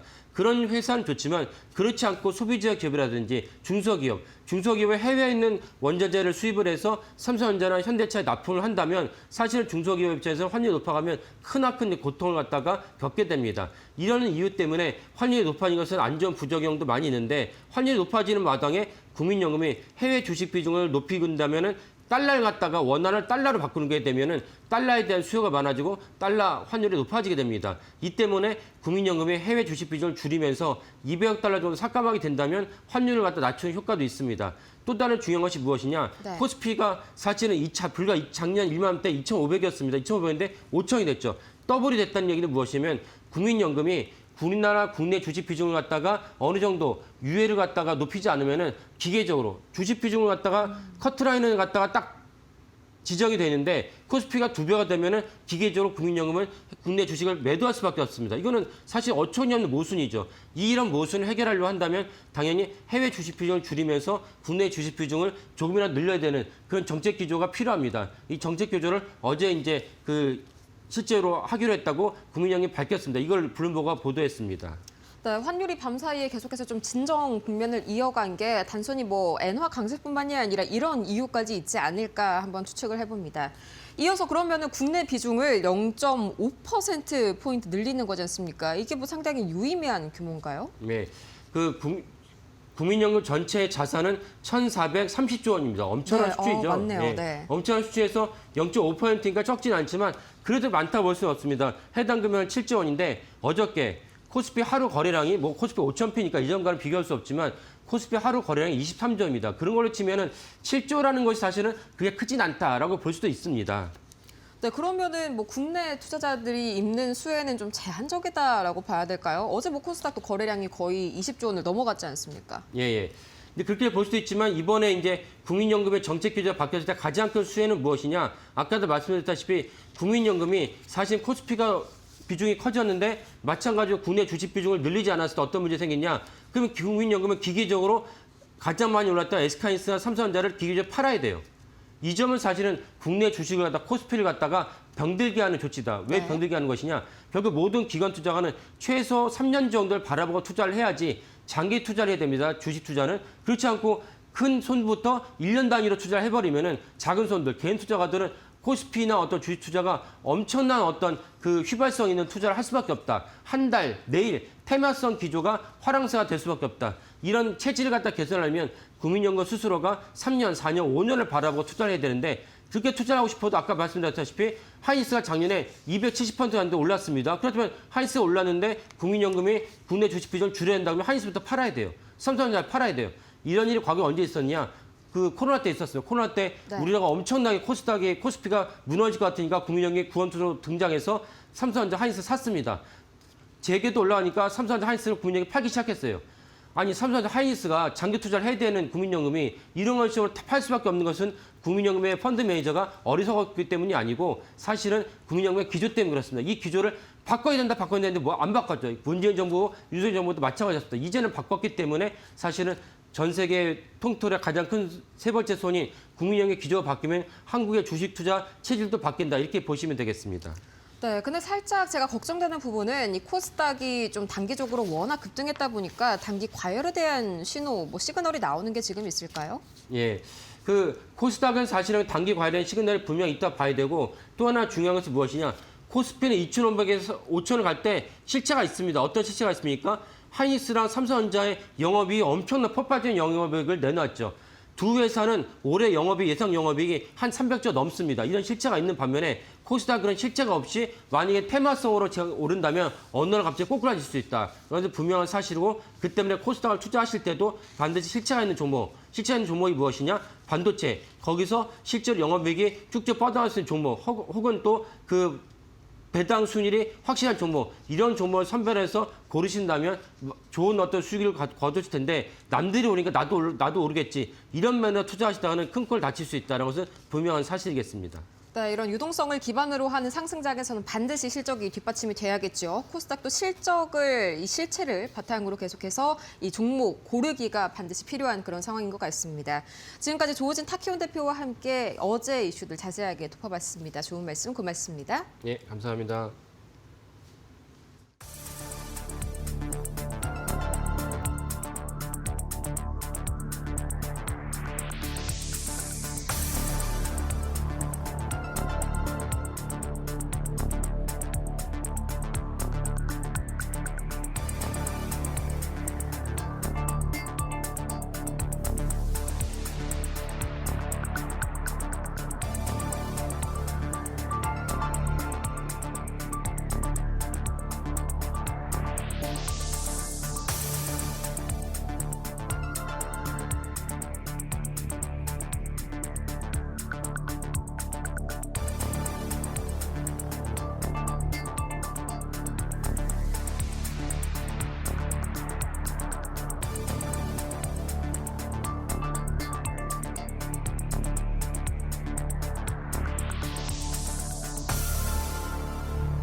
네, 자, 여러분 평소에 잘 쉬었습니까? 1월 17일 화요일입니다. 오늘도 이데일리 신문에 나온 또 시장 관련된 주요 내용들, 주요 기사들 또 모아봤습니다. 앞서 이제 조우진 대표께서 국민연금 얘기를 하셨는데 사실은 기사로서는 이게 제일 큰 기사긴 한데요. 사실 어제 코스닥이 1064, 7%가 넘게 급등을 하면서 1064로 마감이 됐죠.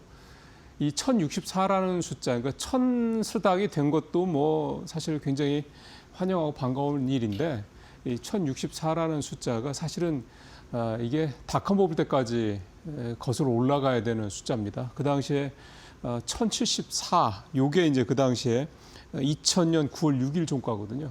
그때 이후로 25년 5개월 만에 최고치를 이제 기록한 날이 어제라는 겁니다. 그러니까 어제 이 코스닥에 물론 뭐 장중 사이드 카드 발동되고 아주 좀 저급하게 표현하면 어제 코스닥은 정말 난리가 났었죠. 아주 깜짝 놀랐을 겁니다. 많은 분들이. 저 또한 마찬가지였고 어제 그렇게 이제 코스닥이 이른바 그냥 뭐 천재지변 같은 일이 벌어지면서 무려 25년 만에 1000포인트를 넘으면서 또 25년 만에 최고치까지 기록을 한 날이었다. 그게 참 그런 면에서 사실은 이제 오늘 뭐 첫 기사를 그래서 코스닥 얘기를 좀 가져왔고요. 뭐 수급적으로 봤을 때 기관이 무려 2조 6천억 원을 샀습니다. 어느 블로그를 보니까 이게 거의 코스닥에서 기관이 2년치 사던 거를 한 번에 샀다 뭐 이런 얘기까지 하더군요. 뭐 정확한 숫자인지는 모르겠습니다만 2,600억이 아니라 2조 6천억 원을 하루 동안에만 기관이 샀다. 그중에서도 그 금융투자 쪽에서 대규모 순매수가 들어왔는데 금융투자는 쉽게 생각하면 ETF 자금이라고 보시면 되겠습니다. 거꾸로 얘기하면 이 ETF 자금으로 엄청난 자금이 몰려 들어왔다는 얘기가 되는 거고 조금 더 들어가 보니까 특히 이제 반도체 이 소부장 쪽 ETF 또 그다음에 바이오 쪽 ETF 이쪽 자금들이 많이 이런 ETF 상품에 들어왔고 그 돈들이 이제 어제 코스닥 시장으로 막 물밀듯이 밀물 들어오듯이 밀려 들어왔다 이렇게 좀 볼 수가 있겠습니다. 외국인도 좀 샀고요. 그다음에 섹터는 말씀대로 바이오, 그다음에 로봇은 사실은 전체 코스닥 시총 상위 종목 중에서는 아직은 뭐 레인보우 로보틱스 정도 몇 개 안 되는데 비중은 낮은데 전체 로봇 섹터가 지금 현재 연초에는 가장 핫한 sek터죠. 1월에는 아마 최고의 섹터가 아마 로봇 섹터라고 아마 할 수 있을 겁니다. 이제 수치가 나오겠습니다만. 그래서 바이오, 로봇, 2차 전지, 에코프로 BM 20% 전후로 급등을 했었고요. 상승을 했고 전체 종목 중에 1,300여 개 상한가 10개 포함 1,300여 개 종목이 올라서 하락한 종목이 300개 정도였으니까 아주 압도적으로 지수 전체가 아주 들썩거렸던 게 어제였다. 이렇게 볼 수가 있겠습니다. 코스피가 5천까지 올라오는 과정에서 사실 소외된 종목들이 대부분 굉장히 많다 얘기를 많이 하고 있는데 어제 코스닥의 모습은 일부 특정 종목이 아니라 거의 전체가 다 들썩거리면서 올랐던 하루였다. 이렇게 좀 볼 수가 있겠습니다. 뭐 잘 아시는 것처럼 이유는 뭐 코스닥 3천 가져가겠다라는 정부의 의지 이런 부분들이 일단 반영이 돼 있는 데다가 코스피 5천을 놓친 많은 분들 그래서 포모를 느끼고 있던 분들이 코스닥이 3천을 가겠다라고 코스닥 3천을 이제 갈 수 있도록 하겠다라고 정부와 여당에서 뭐 어떤 얘기들이 나오다 보니까 이번에는 놓치지 말아야 되겠다. 그러니까 코스피 5천은 놓쳤지만 코스닥 3천은 놓치지 말아야 되겠다는 아주 강력한 그런 의지를 좀 표현했다.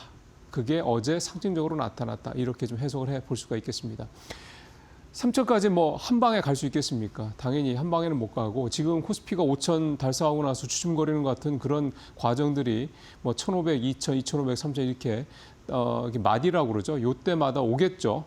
근데 그때마다 계속해서 기업들의 EPS가 계속 늘어나고 어떤 제도가 계속 개선이 되고 그다음에 전체적으로 우리 기업들의 뭐 어떤 상황들 이런 것들이 좀 좋아진다고 그러면 언젠가는 가겠죠. 그 시간이 또 생각보다는 또 코스피 5천이 이렇게 빨리 올 줄 몰랐던 것처럼 빨리 올 수도 있겠다. 그렇게 좀 보여야 될 것 같습니다. 이제 국민연금 해보도록 하겠습니다. 어제 아마 국민연금 자금도 제가 따로 그 수치를 보진 않았습니다만 상당히 좀 많이 들었을 거라 생각이 듭니다. 국민연금 국내 비중 축소 안 한다, 기회적 매도 위원 이 두 개 기사가 상당히 좀 의미가 있습니다. 첫 번째, 국내 비중 축소 안 한다. 사실 앞서 조우준 대표가 뭐 자세히 설명해 주신 내용이어서 뭐 제가 더 길게 뭐 말씀드리지 않겠습니다만 기본적으로 이 두 가지의 의미는 국민연금이 확실한 안전판 역할을 할 거라는 거고 두 번째 이유는 국민연금이라는 거 잘 아시는 것처럼 우리 국민들 노후에 사실은 어떤 거의 유일한 버팀목이지 않습니까? 지금은. 물론 앞으로는 뭐 개인연금이라든가 퇴직연금 이런 여러 가지 뭐 소위 말하는 이제 삼중 구조로 이걸 탄탄하게 쌓아 가시는 분들이 늘어나겠지만 현재는 사실은 퇴직연금 이런 부분들은 지금 얼마 안 됐기 때문에 1988년도에 만들어진 이 국민연금 이게 사실 우리 국민들의 거의 유일한 노후 보장 수단이라고 볼 수도 있습니다. 현재로서는. 근데 이 국민연금이 계속 이 고갈 논란이 있었지 않습니까? 근데 국민연금의 1년에 1%포인트의 수익률만 더 낸다 그러면 국민연금 고갈 시기가 6년 내지 7년 정도가 뒤로 미뤄진다라는 그런 연구 결과가 나와 있습니다. 이게 무슨 얘기냐면 작년에도 국민연금이 뭐 굉장히 좋은 실적을 냈습니다만 이제 아마 조만간 국민연금의 작년 이 실적이 그러니까 이 수익률이나 이런 정산 결과가 나오긴 하겠습니다만 아마 압도적일 겁니다. 그런데 그 중에 가장 큰 수익률을 냈던 게 역시 국내 투자였고요. 그러다 보니까 국민연금이 국내 투자를 잘해서 수익률을 많이 내면 우리 국민들이 이 국민연금의 고갈이나 이 문제와 관련해서 스트레스를 받는 시기가 계속 늦춰질 거라는 겁니다. 아주 많이 늦춰질 수 있을 거라는 생각도 듭니다. 그럼 현 정부, 앞으로의 정부들 입장에서 봤을 때도 이 국민들의 노후 문제에 대해서 크게 걱정을 안 해도 된다라는 것만 된다면 또 그게 이 국민연금을 통해서 어느 정도 보장이 된다고 그러면 이게 굉장히 큰 일이 되는 겁니다. 우리가 노후에 대해서 걱정을 덜 수 있다는 것만큼 지금 현재 삶의 만족도 올라갈 수 있는 이런 일이 좀 드문 거죠. 그래서 우리가 재택하는 거 아니겠습니까? 노후에 대한 걱정 이런 부분들 때문에 현재 삶을 더 즐기고 싶고. 그래서 국민연금이 두 가지. 그러니까 국내 비중 축소를 원래 14.9%, 14.4%를 0.5%포인트 줄이려 했던 걸 14.9% 그대로 가겠다라는 거 하나. 두 번째는 이 SSA라는 그 전략적 이 설정 그 자산 배분 이 허용 범위가 있는데 이거가 딱 되면 이제 주식이 이제 갖고 있는 주식이 더 사지 않더라도 그 주식의 가치가 올라가서 시총이 올라가게 되면 그 SS를 채우게 되면 팔아야 되는 겁니다. 그러니까 삼성전자가 더 올라갈 게 뻔히 눈에 보이는데도 지금 한도가 찼기 때문에 팔아야 되는 겁니다. 이런 사실은 좀 상식적이지 않은 근데 이 기준 때문에 어쩔 수 없는 거죠. 원칙이 있는 거니까. 이 부분들을 이제 열어놨기 때문에 잘 나가고 있고 앞으로도 더 올라갈 게 눈에 보이는 그런 우리 주식을 국민연금 이 기준 때문에 팔지 않아도 될 가능성이 높다라는 건데 최종적으로는 이번 5월 달에 기금운용위원회가 다시 열려서 이런 부분들에 대한 디테일한 기준들을 내놓을 거라고 합니다. 그럼 거기서도 아마 조금 더 국민연금이 더 적극적으로 한국 증시에 투자를 할 수 있는 그런 어떤 흐름들이 그런 어떤 원칙들이 좀 만들어지지 않겠나 생각이 되고요.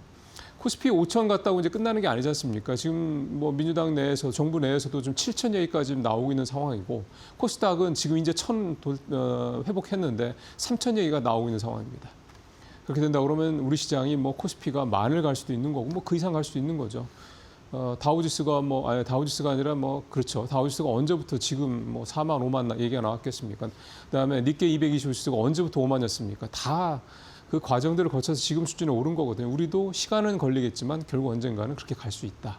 그렇게 된다고 하려면 결국은 뭔가 확실한 어떤 수급의 안전판이 있어야 되는데 그 역할을 국민연금이 하고 또 이걸 통해 수익을 좀 잘 내면서 우리 국민들의 노후에 대한 걱정도 한참 멀찌감치 뒤로 밀어놓을 수 있다. 이게 도랑치고 가지 잡는 그런 격이 아닐까 싶은 생각이 듭니다. 자, 세 번째는 환율 얘기를 당연히 해야죠. 어제 환율이 장중에 1,430원대까지 떨어졌습니다. 지난번에 이재명 대통령이 기자회견 때 아마 한두 달 내에 1,400원대 전후까지 떨어질 것이라는 얘기를 했었는데 그때 이 대통령 얘기를 아마 믿는 분들은 거의 없었을 겁니다. 사실은 작년에 대선 때 공약으로 5천 가려고 했을 때 믿었던 사람들 얼마나 되겠습니까? 지금 그런 일들이 하나하나 현실화가 되고 있는데 환율도 좀 그렇게 가고 있는 건데요. 일단은 미국과 일본의 공조가 셉니다. 미국도 그렇고 미국은 뉴욕 연준에서 그러니까 연준 차원에서 레이트 체크라고 그래가지고 한번 너네들은 어떻게 하는지 한번 보자 이건데요. 사실 그게 시장에서는 이제 연준이 시장에 개입할 수 있구나라는 신호를 줬기 때문에 일단은 오늘 달러 인덱스도 97선 아래까지 떨어지기도 했었고요. 그 다음에 엔화죠. 다카이치 총리가 나서서 이렇게 투기라는 표현을 썼습니다. 이런 식으로 하면은 가만 안 있을 거야. 거의 이런 정도의 그 강한 양반이 그렇게 얘기를 하니까 지금 일본의 외환시장도 화들짝 놀랐죠. 그래서 엔화도 153엔대까지 상승이 떨어지기도 했습니다. 그렇게 특히 지금 이 원화 같은 경우는 엔화의 연동이 좀 많이 되다 보니까 어제 그런 모습들이 나타나면서 어제 원화도 상당히 좀 많이 떨어지는 그런 모습을 보였고, 물론 외국인이 어제 조금 이제 사긴 했습니다만, 특히 코스피에서 외국인이 아직 이 환율 때문에 대규모로 이렇게 두루 이런 모습 보이진 않습니다만, 일단 코스닥은 좀 많이 사는 모습을 좀 보였고요. 환율이 이렇게 1,400원대 전후까지 좀 더 하향 안정화돼 준다 그러면 외국인도 부담이 덜하죠. 원화가 강세로 갔을 때 외국인들이 국내 투자에 대해서 특히 환에 관련된 부분에 있어서는 이 손실에 대한 부담을 확 더는 거니까요. 주가 오르고, 그다음에 환율 원화 가치 올라가고, 그러면 이 환차 이익까지 얻을 수 있고, 한국 시장에 투자하지 말아야 될 이유가 더 없어지는 거죠. 어쨌든 환율은 당분간 1,400원대 초중반, 초반 전후까지는 더 떨어질 가능성이 여전히 있다. 그렇게 좀 그래서 외환 시장은 분명히 변화가 생각했던 것보다 훨씬 빨리 왔다, 이렇게 좀 보시면 될 것 같습니다. 자, 마지막으로 오늘 섹터 하나 준비했는데 건설주입니다. 사실 건설주는 아직까지는 이렇게 수치가 이렇게 딱히 이렇게 대단히 좋아지는 건 없습니다. 특히 작년 수치는 최근에 굉장히 좀 안 좋았던 그런 모습을 보였는데, 작년에 건설주 전체적으로 업황이 굉장히 좀 안 좋았었다. 9.9% 마이너스 역성장을 해서 이게 IMF 이후 최저치를 기록할 정도였으니까 되게 안 좋았던 거죠. 근데 작년이 바닥이지 않겠냐라는 얘기가 좀 시장에서, 그러니까 증권가에서 좀 나오고 있고요. 특히 오늘 최근에 재정경제부에서도 올해 SOC라든가 반도체 공장이라든가 등등 이런 소위 말하는 토목 쪽, 이쪽에 여러 가지로 좀 모멘텀이 있겠다라는 그런 전망도 해놔서 올해는 건설 쪽이 업종 자체도 좀 좋아질 수 있을 것이다, 그런 얘기도 좀 나오고 있고요. 또 무엇보다 사실은 가장 큰 모멘텀은 미국발 이 원전 이 모멘텀입니다. 미국이 원전 질 수 있습니까? 우리가 다 져줘야 되죠.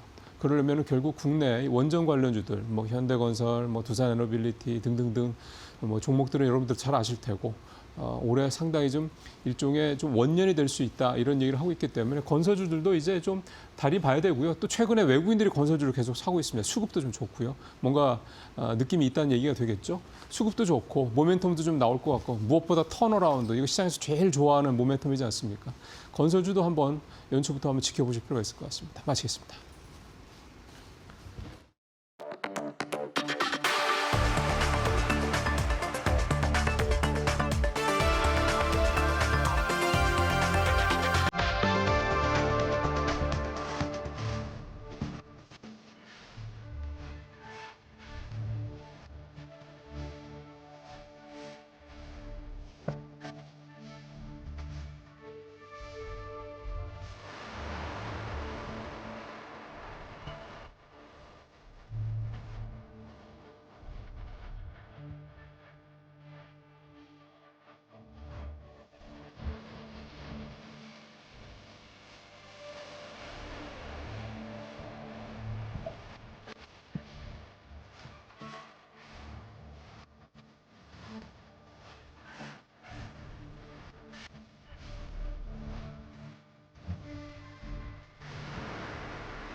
밤사이 뉴욕 증시는 3대 지수가 상승으로 마감한 가운데 현재 속보가 급하게 한 가지가 전해져 왔습니다. 바로 트럼프 대통령이 한국산 자동차와 목재, 의약품을 포함해서 모든 상호관세를 기존 15%에서 25%로 대폭 상향 조정했다라고 이야기를 했는데, 같은 그 입장문을 조금 자세하게 들여다보자면 이런 대목이 눈에 띄네요.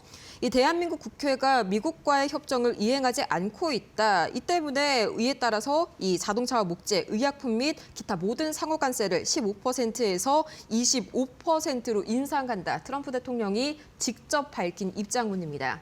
자, 과연 이 슈퍼위크 사이에 이런 갑작스러운 속보가 또 하나 터져 나왔는데 과연 우리는 어떻게 오늘장 대비해야 할지 이영훈 IM증권 서울금융센터 이사 모시고 이야기 나눠보겠습니다. 어서 오세요. 네, 안녕하세요.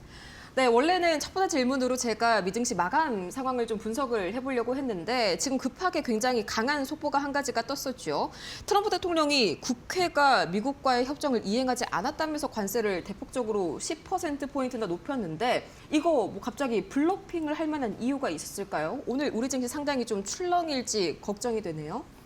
되게 재미있는 양반인데 이 양반 집권하고 있는 동안은 좀 편할 날은 없을 것 같아요. 근데 이 얘기는 아마 국회에서 뭐 비준을 요하는 사안이었었나 봐요. 네. 그 무역 협상 관련해 가지고. 근데 비준 관련해 가지고 국회에서 안 했다든지 어떤 절차적인 문제를 들고 나오는 것 같은데 그게 좀 구체적으로 실제적으로 어떤 그런 문제일 것인지 아니면 최근에 쿠팡 로비라든지 이런 어떤 부분에 있어 가지고 네.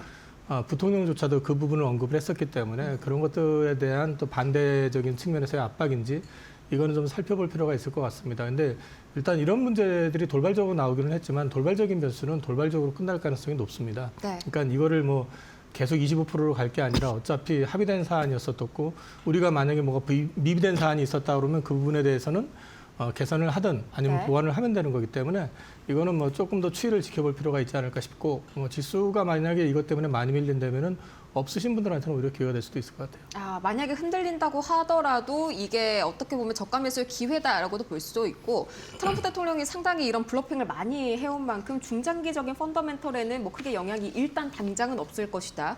물론 구체적인 이야기들은 잠시 후에 이제 국회 관련 이런 입장문을 나온 다음에 좀 윤곽을 구체적으로 잡아볼 수가 있을 것 같습니다. 그럼 오늘 시장은 좀 단기적으로 크게 한번 타격을 입을 것이다. 이런 정도는 피하지 못하겠죠. 글쎄요, 저 같으면은 굳이 저것 때문에 팔 것 같지 않은데 시장 네. 분위기는 저걸로 흔들릴까요? 크게 흔들린다 해도 아주 심하게 흔들릴 것 같지는 않은데 뭐 저는 아까 말씀드렸지만 흔들리면 기회가 될 수도 있다. 많이 흔들리면은 네. 뭐 어설프게 흔들리는 거는 어차피 지금 어닝 시즌 막판까지 올라온 상황이기 때문에 저는 뭐 급하게 코스피 같은 경우는 접근을 한다기보다는 좀 지켜보고 싶은데 네. 그 낙폭이 만약에 크다 그러면은 오히려 기회가 될 수 있다 그런 쪽으로 말씀드릴 수 있을 것 같아요. 네, 또 삼성전자와 SK 하이닉스의 실적 발표를 단 이틀 하루 정도 앞두고 이런 입장문을 발표한 게 어찌 보면 좀 타이밍적으로도 좀 운명의 장난이 아닌가 싶습니다. 어찌됐든 간에 저가 매수의 기회가 찾아올 수도 있다 이렇게 말씀을 주셨고요.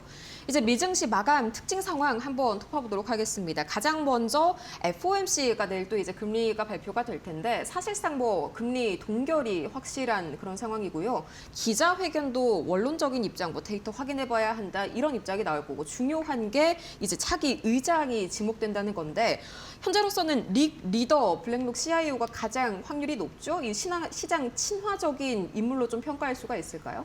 시장 친화적이라기보다는 트럼프 성향에 가장 가까운 사람이라고 판단이 됩니다. 네. 약간 뉴노멀적인 어떤 사고방식, 지금 트럼프 사고방식에 굉장히 비슷한 인식을 갖고 있는 분이기 때문에 네. 뭐 사실은 뭐 워시가 됐든 또 이분이 됐든 큰 문제 차이는 없을 것 같기 때문에 시장이 뭐 그것 때문에 환호한다 이런 개념보다는 어차피 어느 정도 예상된 부분이라고 저는 보고 있기 때문에 네. 그 부분에 대해 가지고는 뭐 큰 반향이 나오거나 그러진 않을 것 같아요. 원래는 상당히 좀 비둘기파적인 케빈 헤셋이 이제 가장 선두에 있다가 상당히 내려간 상황이고요. 그것 때문에 이제 약간 조금 더 매파적이다라고 볼 수 있는 워시가 또 선두에 섰다가 그보다도 비둘기파적인 인물이죠. 이 링 리더가 올라서게 되면서 시장이 좀 환호하는 그런 그림으로 이해를 해볼 수가 있겠습니다. 이제 빅테크 실적 발표도 상당히 기대감을 좀 모아주고 있는 시작인데 마이크로소프트와 테슬라, 메타까지 또 애플까지 실적 발표를 앞두고 있죠. 어떤 종목이 제일 좀 기대가 되실까요? 마이크로소프트 같은 경우는 오늘 이제 칩 자체 생산 얘기하면서부터 좀 반응이 좀 있었던 것 같은데 저는 그렇죠. 이번에 실적을 가지고는 이번 주에 나오는 것들이 크게 어필이 되는 것들은 나올 것 같지는 않은데 네. 대신에 이제 이번 주가 되게 중요한 거는 그 실적 대비해 가지고 네. 투자와 관련된 캐펙스의 어떤 비중 이런 것들이 어떻게 이제 반영이 될 것인지 또 줄일지 또는 뭐 유지할지 늘릴지 네. 이런 것들이 좀 변수가 될 가능성이 높다라는 점에서 보셔야 되고 지금 오늘 발표나는 것 중에서는 오늘이 아니라 이번 주 나오는 것 중에서는 메타 같은 경우는 네. 사실은 이제 빅테크 가운데서 재무적 여력이 좀 상대적으로 처지는 편이거든요. 그쵸, 좀 아슬아슬하죠. 예, 그래서 이제 여기가 만약에 실적과 그다음에 이제 캐펙스 투자 관련된 부분들이 나왔을 때 시장 반응이 어떠냐. 그리고 또 캐펙스 투자를 만약에 줄일 때 이게 시장 반응이 어떻게 나올 것인지 그런 것들이 조금 이제 체크 포인트가 될 것 같아요. 네, 좋습니다. 이제 우리 시장으로 한번 또 시선을 돌려보도록 할 텐데 이제 5,000피가 이루어졌고요. 어제 또 1,000스닥이 드디어 돌파가 됐습니다. 갑작스럽게 이 코스닥이 7% 급등하면서 이제 약간 시장 투자자분들도 좀 어안이 벙벙한 그런 모습인 것 같던데 어제 코스닥이 이렇게나 강하게 반응한 이유 어디에 있을까요? 어저께 같은 경우는 패시브성 자금들이 끌어올린 측면이 굉장히 강합니다. 그 네. 코스닥 선물 150 선물을 외국인 투자자들이 적극적으로 매수하면서 지수를 견인하기 시작했었고 거기에 프로그램 매수가 강하게 붙었고요.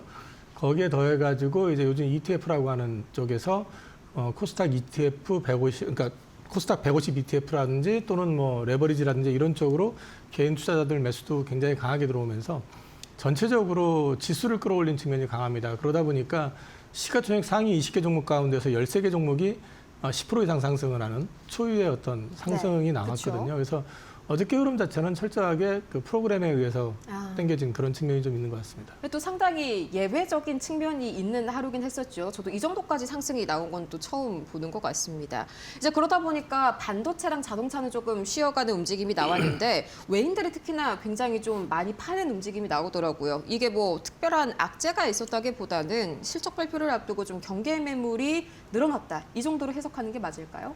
워닝 시즌 앞에서 주가가 많이 상승했죠. 뭐 네. 자동차 같은 경우도 1월 달 상승폭이 워낙에 크고 반도체 꾸준히 상승해 왔었고 그랬기 때문에 1월 달은 어닝에 집중하라는 제가 말씀을 계속 드려왔었고 그렇죠. 그렇기 때문에 코스피가 강할 거다. 그런데 어닝 시즌 막판부터는 코스닥을 보셔야 된다는 말씀을 드렸었습니다. 네. 근데 그게 개인적으로는 이번 주부터 시작일 거라고 봤는데 지난주 목요일 금요일부터 사실은 코스닥 쪽으로 일찍 수급이 찾아왔네요. 들어왔죠. 네. 근데 이제 어찌됐든 그런 부분에서 본다 그러면 큰 그림에서는 많이 올랐던 것에 대한 차익 실현 그런 측면이 좀 있는 거고 또 반대로 코스닥 쪽에 또 정책 기대감 네. 이런 것들이 같이 맞물려 있으니까 코스닥 쪽으로 매기가 좀 옮겨지는 그런 그림이 나오면서 자연스럽게 차익 물량이 좀 나온 것 같습니다. 네, 이 프로그램 관련된 이슈도 분명히 수급적으로 있었지만 또 거기에다가 정부에서 이제 관련해서 3,000닥을 만든다 이런 이슈까지 좀 부각이 되면서 함께 올라간 코스닥 모습이었습니다. 자, 근데 이게 저는 과연 코스피는 실적 뒷받침이 좀 되는 유동성 장세였지 않습니까? 코스닥은 실적이 조금 불안하긴 한데 뭐 코스피 5,000을 놓친 분들이 지금이라도 좀 코스닥 3,000을 바라보고 올라타는 게 오늘이라도 맞을까요? 좀 고민스러운데 일단 그 거래량과 상승폭을 봐가지고는 이게 꺾인다라고 얘기하기는 쉽지 않습니다. 근데 다행이네요. 문제는 지금 펀더멘탈의 근본적인 개선 내지는 시장의 어떤 체질 개선 없이 무차별적으로 올랐다가 나중에 그것이 꺼지거나 조정을 받을 때 충격을 받는 종목들이 생각 밖으로 많이 나올 수 있다는 거죠. 네. 그러니까 코스닥의 가장 큰 맹점은 뭐냐면 입구는 굉장히 넓은데 출구가 없습니다. 그러니까 거의 퇴출되는 기업은 없이 계속해가지고 물량을 받아들이기만 했었기 때문에 그렇죠. 2000년대 초반 대비해가지고 지금 시장에 상장된 종목 수가 3배가 늘어 있습니다. 네. 근데 문제는 뭐냐면은 대부분의 종목들의 경우에 보면은 상장될 때 그 보고서상에서 제시했던 어떤 실적 대비해가지고 그 실적을 제대로 맞춰가는 기업들이 별로 없습니다. 그리고 또 상장하고 난 다음에 그 기업을 커버해주는 증권사들도 많지 않습니다. 네. 그러니까 상장된 기업 가운데서 실제로 리포트가 나오는 회사들이 전체의 반도 안 될 거고 한 3분의 1 정도 될까요? 3분의 1도 될까 말까 할 것 같은데. 근데 이제 이렇게 되다 보니까 깜깜이 투자가 되고 있다는 거죠. 그렇죠. 그러면 깜깜이 투자가 되고 있는 상황에서 지금 인덱스에 들어가 있는 회사든 안 들어가 있는 회사든 간에 그 판단을 할 수 있는 근거 없이 일단 좀 투자가 좀 진행이 되고 있는 측면은 분명히 있거든요. 그래서 저는 지수 3,000을 갖다가 제시한 거는 의미는 있는데 네. 그게 이제 과거에 보시면은 298, 그러니까 지금으로 환산하면 우리가 지금 현재 보여지는 지수는 곱하기 10을 한 거거든요. 네. 그러니까 IT 버블 때 298인가가 고점이었었기 때문에 3,000을 넘기겠다는 얘기는 그걸 넘겨보겠다라는 의지의 표현으로는 이해를 합니다만 그렇죠. 그에 앞서가지고 제도 정비하고 시장을 조금 변화를 시켜가면서 진행을 해야지 나중에 그 중간 과정이라든지 이후에 어떤 조정을 받을 때 좀 충격이 좀 덜 할 텐데 네. 이렇게 무차별적으로 땡겨버리게 됐을 경우는 지금은 다 해피한데 문제는 그 뒤에 좀 후유증이 나오지 않을까 하는 걱정은 좀 됩니다. 네, 확실히 어제 장중에요. 코스피 자금이 좀 코스닥으로 이동하는 흐름이 강하게 나타났습니다. 이런 식으로 좀 갑작스럽게 코스닥이 3,000dak으로 가게 된다면 코스피 쪽이 살짝 흔들릴 수 있는 가능성도 좀 배제를 못할 것 같은데요. 코스피가 그렇다고 심하게 흔들릴 정도가 아니고요. 네. 지금 코스피 같은 경우는 펀더멘탈이 좀 수반이 되면서 올라온 거기 때문에 네. 5천에서 자꾸 막혀가지고 왔다 갔다 하고 있긴 한데 저는 지금 사실 지수 5천 시대는 시작이 됐다고 보고 있거든요. 네. 그렇기 때문에 여기서 코스피가 기간 조정을 좀 받게 되면 오히려 또 코스피에도 기회가 있을 거라고 보고 있고요. 네. 대신에 이제 코스닥 같은 경우는 지금의 흐름 자체가 좀 건전하게 좀 진행이 될 수 있는 어떤 방향 제시 내지는 어떤 좀 조율이 좀 필요하지 않을까 싶어요. 그냥 네. 묻지마 투자가 돼버리게 됐을 경우에는 지금은 좋은데 나중에 그렇죠. 코스닥 같은 경우는 조금 빠질 때 후유증이 좀 클 수도 있거든요. 그래서 그렇죠. 그런 부분이 조금 걱정이 돼서 말씀을 드리는 거고 네. 그럼에도 불구하고 어찌됐든 간에 지금 코스닥 쪽으로 수급이 좀 옮겨가는 건 사실인 것 같고요. 또 저는 어차피 어닝 시즌 막판부터는 코스닥을 봐야 된다고 말씀을 드렸었기 때문에 그렇죠. 적어도 당분간은 코스닥 쪽의 비중은 어느 정도 가져가는 게 맞다라고 생각은 하고 있습니다. 네, 그럼 과연 어제 코스닥에서 어떤 템바들이 특히나 좀 강하게 상승 흐름을 탔는지 제가 한번 압축을 해보니까 4가지가 좀 불기둥을 뽑아냈더라고요. 바이오, 2차 전지, 로봇, 그리고 소보장까지 움직임이 상당히 좋았습니다. 이 중에서 추가적인 상승 흐름 좀 가장 이어갈 만한 가능성이 큰 섹터, 첫 번째로는 어디일까요?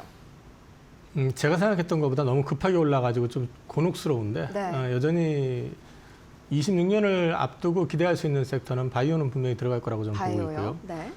좀 옥석이 가려지긴 하겠지만 바이오는 여전히 유효하다라고 생각을 하고 있고 네. 2차 전지 같은 경우는 지금 휴머노이드가 묻은 거라고 보셔야 돼요. 그렇죠. 그러니까 2차 전지의 어떤 펀더멘탈보다는 지금 휴머노이드 쪽이 핫하게 움직이기 시작하고 나니까 결국 그거는 NCM이 됐든 또는 전고체 배터리가 됐든 배터리로 움직이게 될 거기 때문에 네. 이 시장도 커질 거 아니냐라는 기대감이 묻어서 움직이는 거기 때문에 네. 지금 2차 전지를 따로 분류하는 것보다는 휴머노이드하고 같이 묶어서 보시는 게 좋을 것 같고요. 이 휴머노이드에 들어가는 배터리는 뭐 이래나 저래나 결국에는 좀 삼원계가 낫다 약간 이런 쪽으로 좀 가고 있는 것 같더라고요, 요새는. 네, LFP 배터리는 일단 무겁고요. 네. 그다음에 또 그게 그 효율성이 떨어지기 때문에 이제 교체 주기라든지 아니면 충전 시간 그렇죠. 이런 걸 감안해서 놓고 봤을 때는 현재로 봤을 때는 NCM이 유리하고 네. 근데 이제 문제는 확산이 되려면 NCM이 아니라 궁극적으로는 전고체로 가는 게 맞죠.